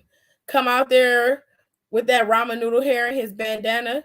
He got his hair cut. Like, why are you still fucking on his neck like that? Seems like a bot. Trying to break up Bobby and Brock. He was out there. Yep. No, I need Dolph with a title. I don't think the era that we're in right now needs an active GM. I said if that's what he wants, then he would have to utilize a GM in respect to the people that are there. If not, it's not necessary. The way that Triple H is booking everything, the GM role isn't needed anymore. But it could add a little zest, you know what I'm saying? A little spice, give you a little flavor to Monday Night Raw, and especially SmackDown. I think SmackDown could benefit from a GM. I really do. I just want a couple of inches off just because he seems way more attached to his hair than his poor follicles trying to get away from the bleach. I feel like Dolph would dress like someone from Duck Dynasty as GM. Right, relax on Dolph. He cut his dead hair off, which he did. His hair has been cut. A couple of inches was cut off. So get him in a little bit, He need to talk to AJ Styles and asked him what kind of shampoo and conditioner his wife gave him and what kind of deep conditioner he used, because AJ Styles' hair be flowing, honey. Okay, when I tell you it's shiny, okay, hair be shiny, it be red to go. AJ Styles got that pert plus hair. Okay, he ain't using no 2-in-1. Cutting the dead hair ain't enough. He got to stop and start over. Shut the fuck up, Rico. I be trying with you. I really do. But now you got to shut up. Now you got to shut up because you ain't shit. Because you ain't shit. Nobody can get away with nothing with you. The man, been telling the man for years, cut your damn hair. It's fried. He cut his hair. Oh, that's not enough. That's not enough. He got to cut it off. What? Damn, do he got to bleed too? You want blood too? Damn. I agree, but you need to relax. Shit, make Naomi and Sasha GMs. Fuck it. They would wreak havoc. Havoc. That was a complete joke, by the way. And they would wreak havoc. And AJ's hair makes light bounce off of it. I've been saying he gotta cut it all off. Well, he didn't. He did not. He did not cut it off. He just clipped the ends. He clipped the dead parts, which he is allowed to do. Why? Because it's his head, not yours. It ain't yours. It ain't yours. Okay? Damn. I haven't seen him in a bit. Was he on TV yesterday? Dolph Ziggler wrestled Baron Corbin yesterday, unfortunately.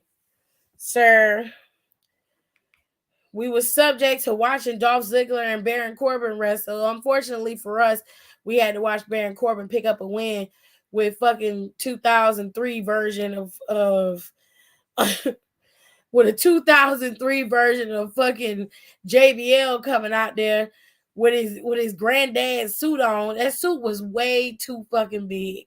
It was huge. Huge. We also knew Dolph high key for the streets, so he ain't got no woman to show him what's good. I'm gonna just ignore your Dolph comments from now on, cause you just ain't gonna let it go. Imagine Charlotte as GM, everybody in the world would be mad as fuck. Charlotte cannot be GM because she would never be content with just being GM. She would never be content with that. She desires competition. So that ain't gonna work for her. He said, bitch, get off Dolph. He said, no. Oh, all right. Yes, because all of your faves are trying to catch up. Well, Rico, I mean, he got a parent, babe. He got a parent. He has a parent. To gear, I don't know what the fuck was going on with that damn gear he had on. I've seen him wear that gear before, actually. But I do not know what he was thinking or where he was trying to go with it. I just don't know, honey. But I can tell you this, it was not cute.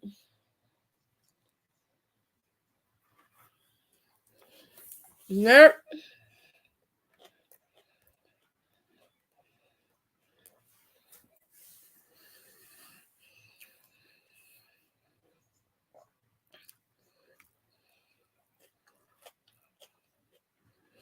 He said Charlotte as GM would be some straight bullshit.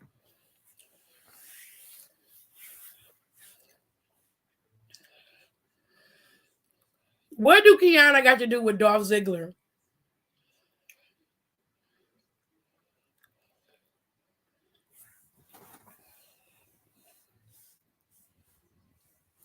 All right, I'll stop talking about Kiana. Make you feel better? Because I don't bring Kiana up randomly.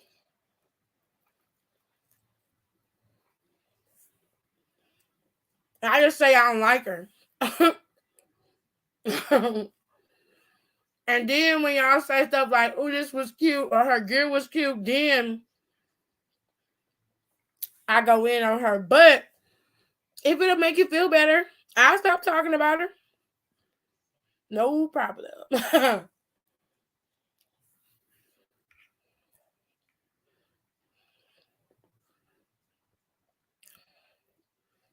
And y'all equivalent. He want me to stop talking about her, so that's fine. I'll stop talking about Tiana so he can get off Dolph Ziggler's neck. I think it's a fair trade.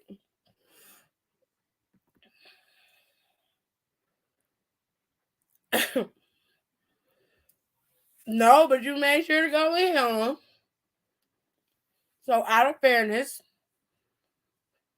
I won't go in on Tiana, and you won't go in on Dolph.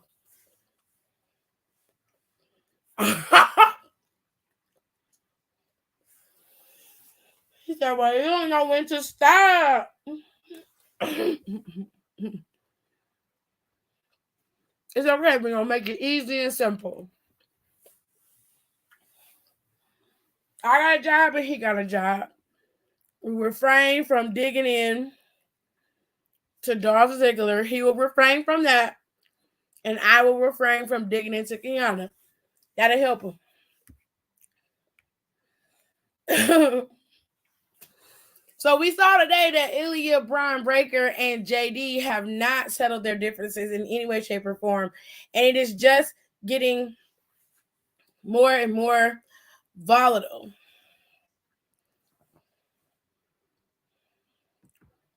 This is why when we wrestling, I'm going to beat this bitch up. Yes, I hold grudges. Clearly. Goodness. Puerto Rico.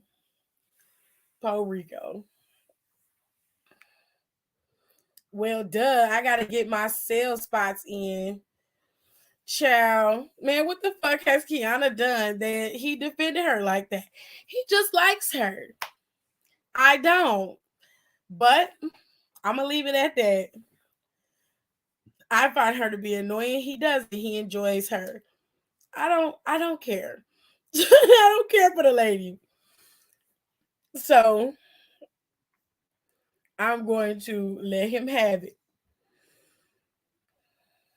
You better not have your fingers crossed behind your back, Rico. It's what he deserves.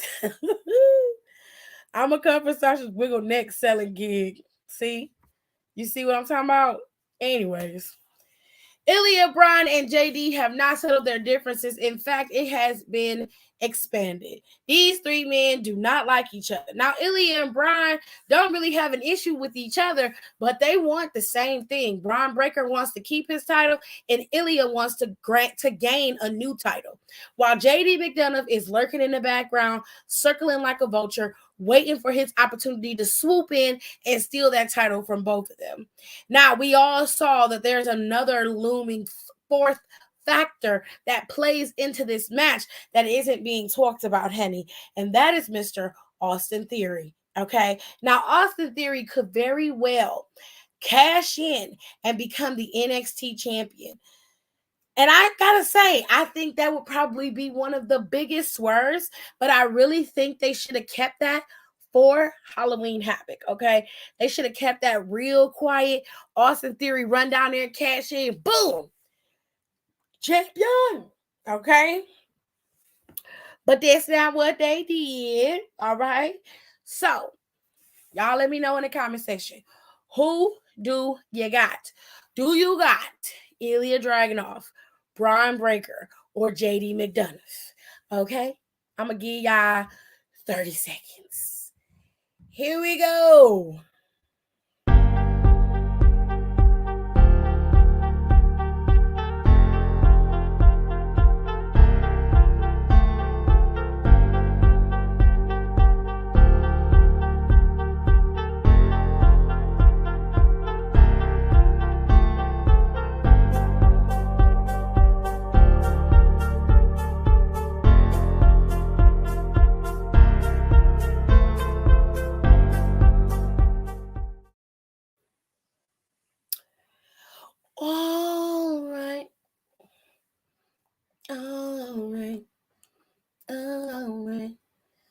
all right. All right. Mm-mm-mm-mm. Mm-mm-mm. Mm-mm-mm-mm. All right. So let's see what the people have said.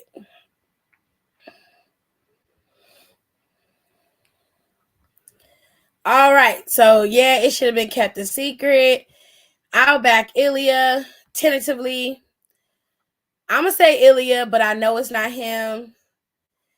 Mainly my man, but if not him, I want Dragunov to win. But McDonough could be a strong candidate too. So it's everyone's game.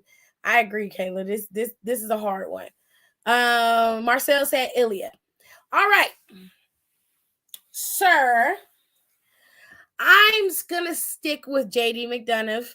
If he doesn't win, I would be fine with that. But I just have an eerie feeling that he could. Now, if he wins and Austin cashes in on JD McDonough, I would have no issues with that. I would live for that. Okay, that would be fucking amazing. All right, so let's go to the next one. Okay, let's do the women's championship. So we all know that Mandy Rose will be champion for a year heading into Halloween Havoc. Halloween Havoc will mark the year to date that she became champion. Kudos to you, Mandela, and your brown skin, your bronzed brown skin have been champion for a year. You scratched, clawed, and bite and done everything you could to become champion. And well, you are champion, love. Congratulations. We all love it, or at least we're dealing with it because we have no choice. With all that being said, you have a challenge in Alba Fire. Now, Alba Fire has challenged you before, and you have cheated to retain your championship, which I suspect you will do on Saturday as well. Alba Fire then, backed away and decided to rebrand herself and come out of the ashes like a phoenix and come after that title again. She worked her way back up to the top, earned her right to be the number one contender after she kidnapped you, and then you granted her wish. But it was not only at the expense of being beat down by Toxic Attraction and, fake ass Scar Sonya. But we now have the match set for Halloween Havoc. It is Mandy Rose versus Alba Fire. And I put it to the group, to the committee. I put it to the fam. Who do you think is going to win at Halloween Havoc? Is it going to be Alba Fire, your new NXT Women's Champion?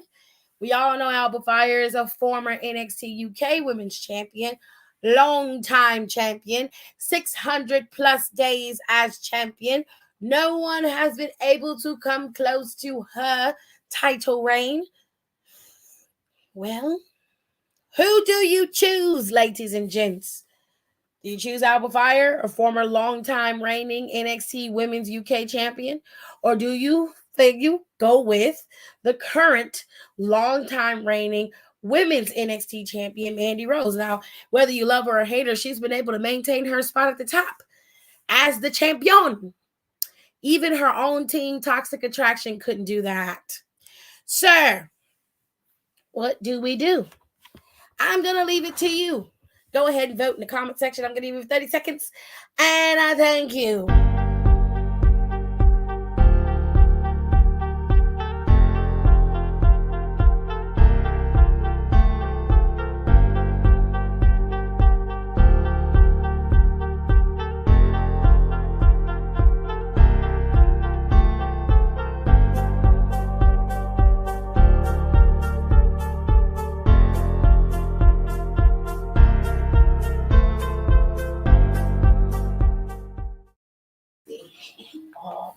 Okay.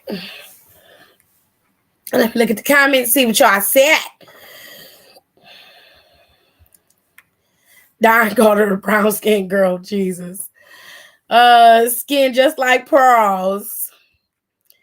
I 100 want Alba to win because I'm tired of Mandy being champion. I second that motion, Kayla. Elbow Pyre. You can't never just be right. Just call that lady what her name is, please. Alba Fry, but Mandy could very much retain. I mean, I think she's gonna retain.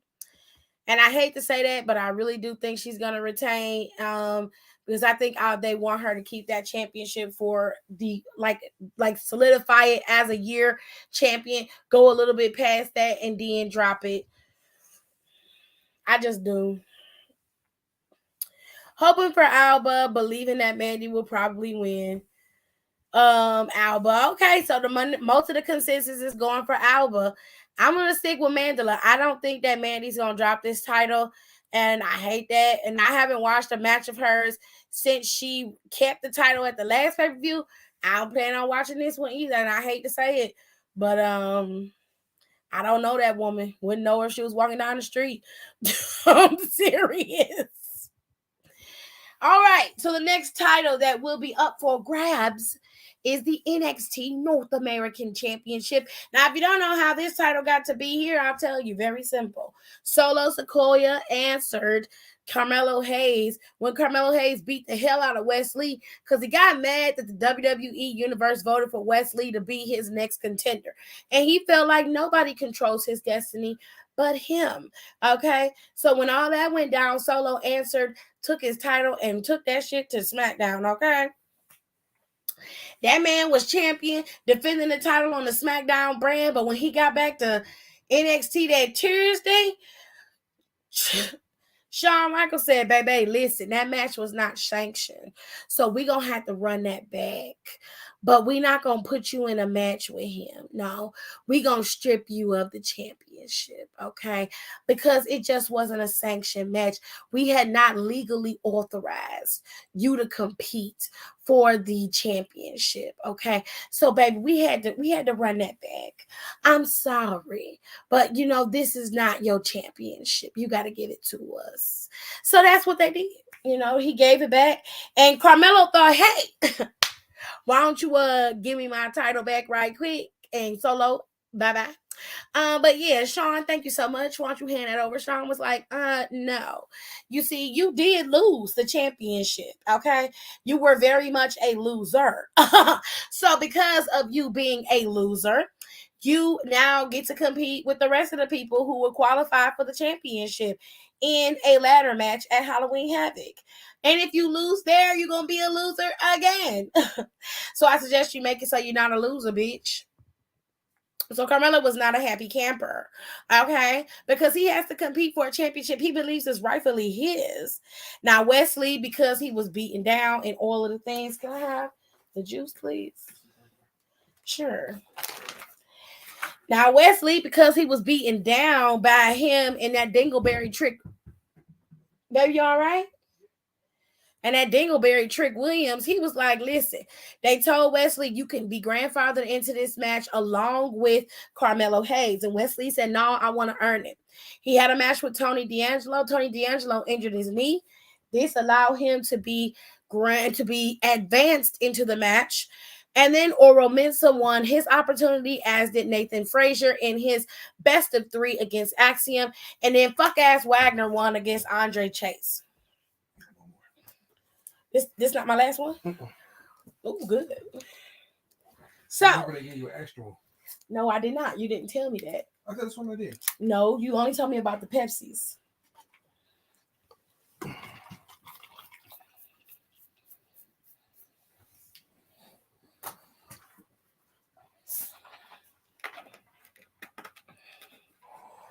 So,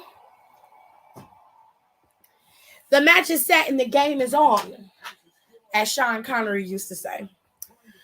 This is a ladder match. 5 men will compete in this ladder match. Nathan Frazier, Oro Mensah, Carmelo Hayes, Wes Lee, and fuck-ass Von Wagner are all competing in this match. Now, it is up to y'all, but I hate to say this. I feel, ooh, that busted. I feel like Von Wagner probably going to win this match, but I'm going to leave it to y'all. Y'all tell me who y'all think going to win in this match. 30 seconds.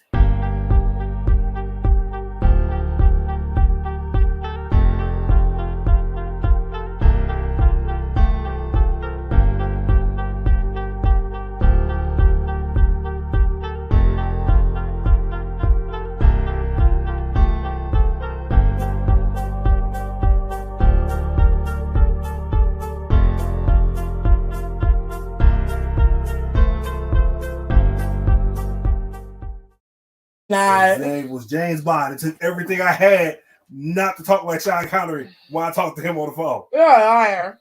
I bullshit you not. Before I hung up the phone, he said, I appreciate you not cracking no James Bond jokes.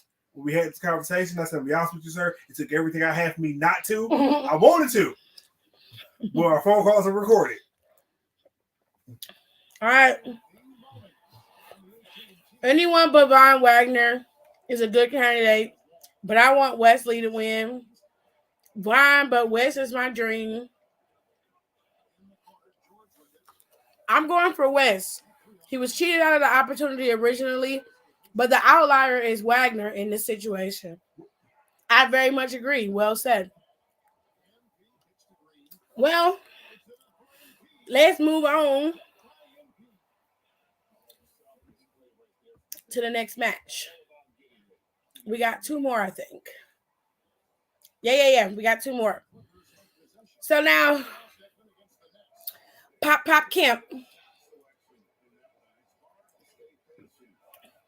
and Julius Creed are at odds, okay? Damon Kemp's feelings was hurt because he was left out of Diamond Mine. He wasn't catered to and nurtured like Julius and Brutus was. And he feel like they're not as good as him. They're not even close to being where he is. So he decided to destroy Diamond Mine from within. It didn't necessarily work. He ended up being the odd man out, as he always is and was. He stands out for all the wrong reasons. Damon Kemp is not that great of a wrestler, but at the same time, his promo skills are cringeworthy. He's horrible. He's horrible. He's horrible. He's horrible. Julius Creed said the truth. You're mad because I'm better than you. I've always been better than you, and you're not even as good as your own brother. You're a horrible wrestler and an even horrible person.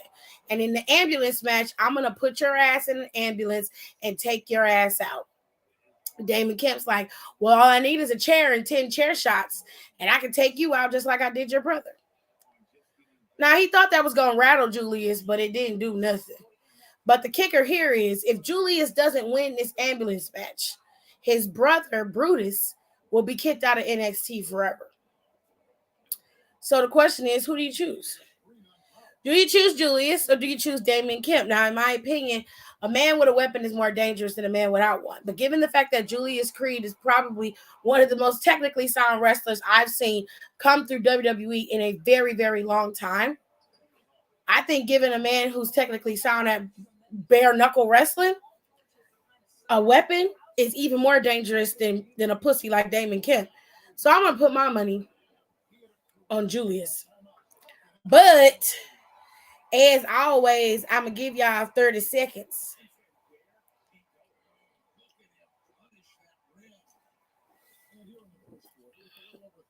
She said, this is the worst render of Kemp. Are there any ones that are better? I mean, even the live videos, like, when you look at them, it's hard to stare at them. You look at them like, oh, that's the face you went with.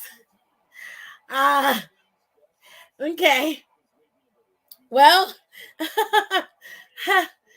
you look like, you just look like an angry crab apple. Oh, he just looks like an old sad man. Just an old sack of balls. It's terrible. He looked like Jabba the Hutt in this render. Well, I mean,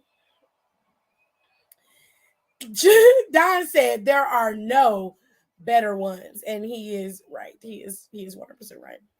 There's never been a good render of Kemp. It's all eyes and nostrils. Facts. Damon CBD better not win, so I'm going with Creed.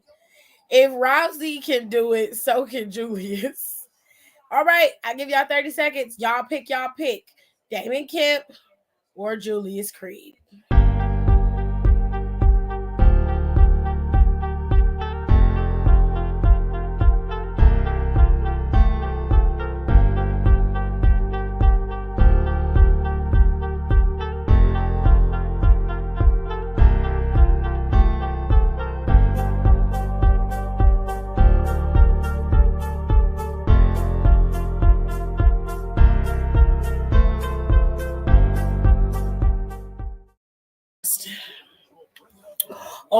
for sure. Let's see. Well, he congested. He looked congested. That's because he is congested with. Never mind. Keep my mouth shut. No question, Julius, but I have a sneaking feeling Kemp might win by shenanigans somehow. Creed. Kayla says she's going with Julius Creed. I am going to go with Julius Creed. I don't feel like it's a good idea to get rid of Brutus and leave Julius in NXT by himself. I think they should operate as a team. Lately, Julius Creed has been giving him a lot of swagger and finesse in his promos, and I love it. He's always been pretty decent at promos since they started showcasing they could talk. But yeah, very good. Final match that we are going to talk about tonight, and then I'm going to leave y'all alone. Oh, it's three more. I got to get Roxanne and Cora. I'm sorry. One thing they did with cringeworthy was that shit when Roderick was in the hospital. Roderick was the cringy one. It's like a badass after school special. So today, that little bitch dog Chucky told everybody that there's going to be a spin the wheel, make a deal match for Apollo Crews and Grayson Waller. Now, Grayson Waller is still bragging about almost blinding Apollo Crews with his dry-lipped ass. So today, Chucky came out and told him that it's a spin the wheel, make a deal match. And we'll all find out what that deal is going to be this coming Saturday. What are we going to eat Saturday? Gotta figure out something. We make baked ziti? You want to? I mean, we got enough cheese and stuff. We don't have to buy nothing, right? Got onions and bell pepper? You got onions. You gotta get that bag of frozen bell pepper. Just gotta make sure we got enough of the noodles. The ziti noodles. Mm-hmm. I ain't gonna do no 30 seconds because you don't need 30 seconds for them. Oh, hell no. We're not gonna lose this game too. Fuck that. Let me check the group chat. I've been hailed. I'm finna get off here in a minute so I can get out y'all business. Okay. Okay, Nicole sent another update. All right.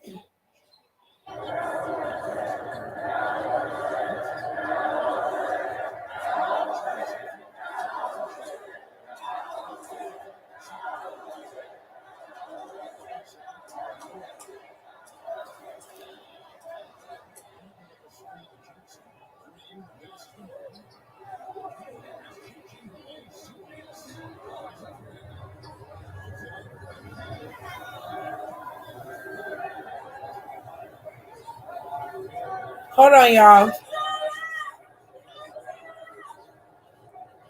Some of y'all fans in this AEW crowd are fucking weird. What the hell was they saying? I don't know, but they could have been just quiet. Just shut the fuck up. The man laying there, we don't know what's wrong with him. Y'all chanting. For what? Unless it was get well, Adam, or you're gonna be all right, or pray to God or something like that. Like what never mind. Let me be quiet.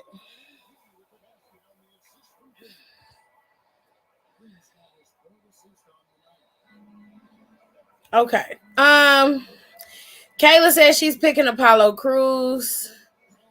Now he read the fuck out of Bodie. Well, he did. He's always had swagger. He just didn't have much to use. He didn't have to use it much. No, he didn't. He did. He read the fuck out of him.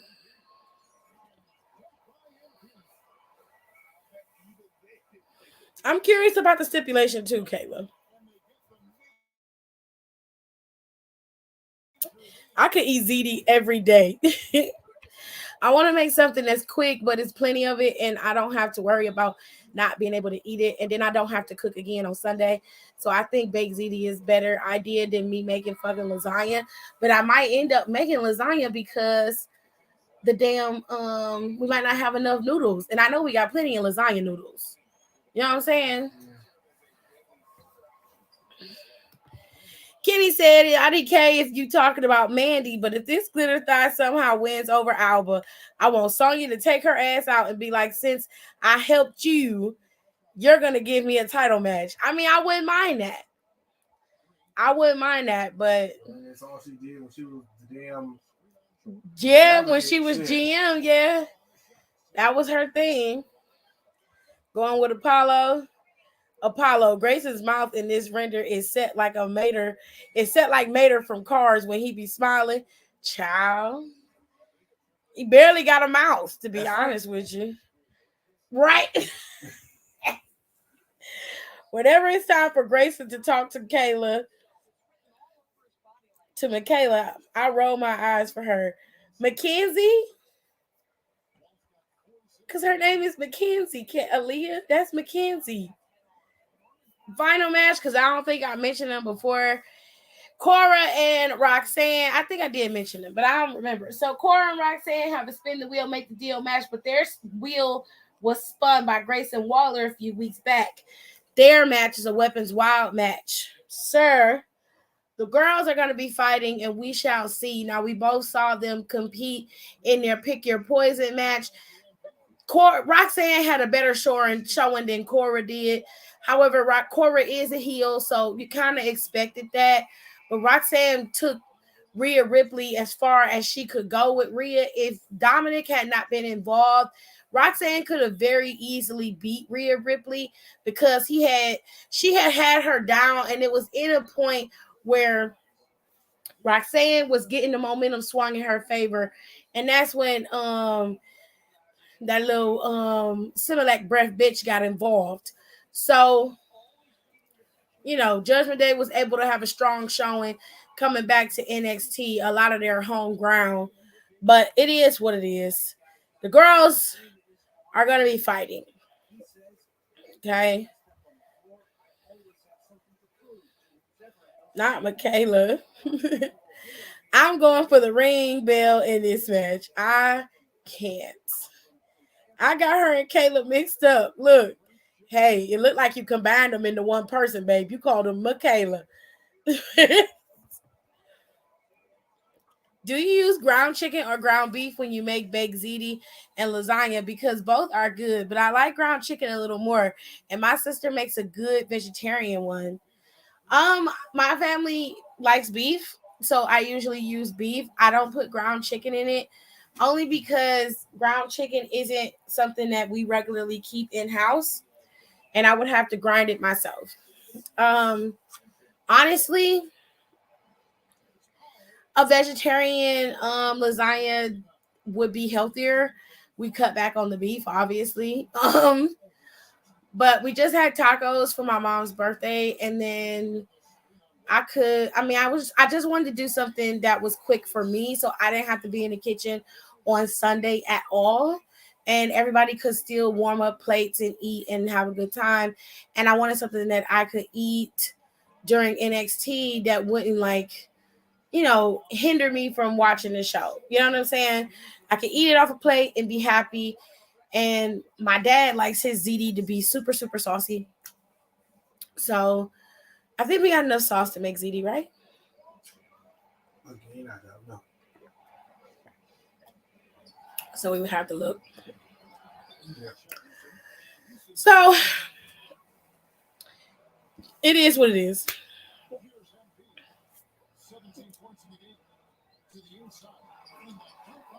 I've never used chicken. I never planned on using chicken, so I probably won't.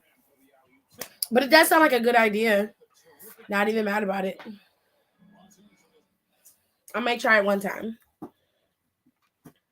At least I didn't call her Megan, because that could have happened. You right. That's their DBZ fusion name. Oh, Lord. Their Dragon Ball Z fusion name. Michaela. Seriously, you got me confused with Kayla Mackenzie. She said, no, Kayla Braxton on SmackDown. She said it was a joke. She was joking. All right, y'all. So that's Halloween Havoc. I'm gonna enjoy Halloween Havoc as I always do. Okay. I'm tired. I'm finna go to sleep, y'all. I hope y'all enjoy the rest of your night. I will see y'all tomorrow with Freestyle Wednesday, where we will talk about potentials for Crown Jewel, since that's the next one coming up. We're gonna talk about some of the PLEs that they've decided to go with, or that they may be going with next year for the lineup for pay-per-views. Y'all, listen. It's about to be a strange day in the WWE, okay? With all that being said, I'm going to just leave y'all with this. Like I said last night, my high school reunion committee is putting on a sip and paint, and it is called Vibe and Paint. Okay, you guys can come to this. You can come and you can have drinks. We got signature cocktails. If you do not drink, you can get a non-alcoholic cocktail. Okay, hold on.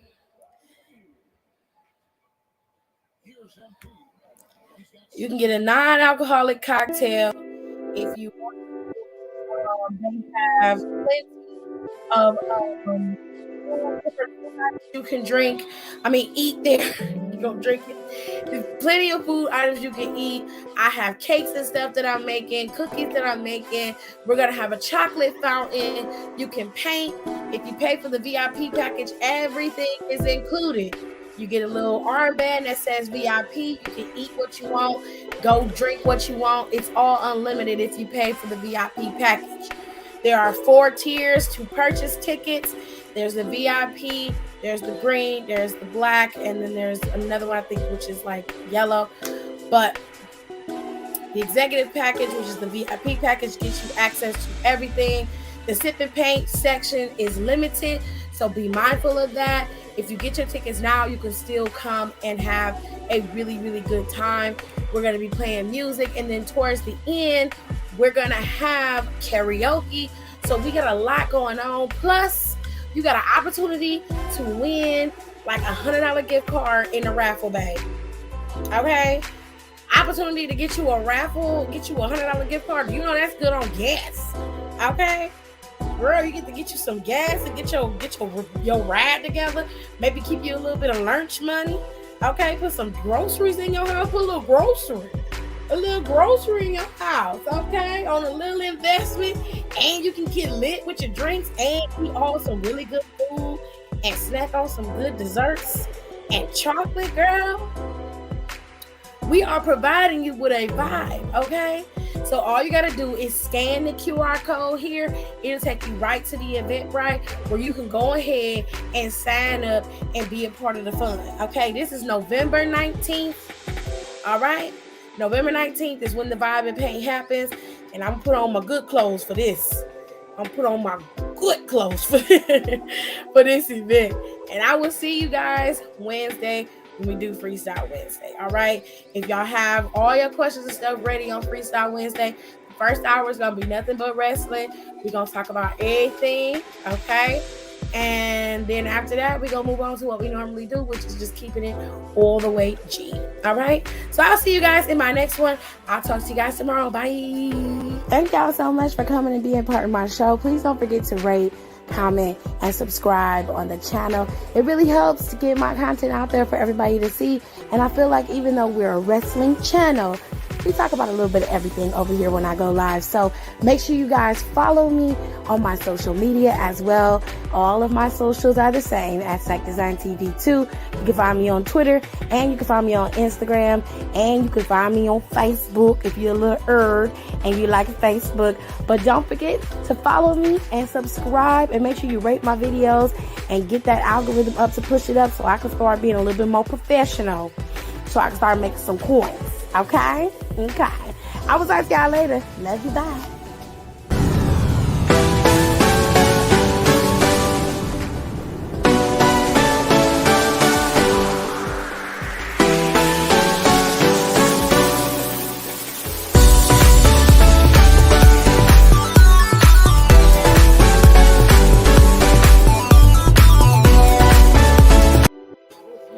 Go get your tickets for the Sip and Paint, or rather the Vibe and Paint, as soon as possible. I will see you guys tomorrow, and we'll talk some more. And I'm going to tell you about it again tomorrow. Bye.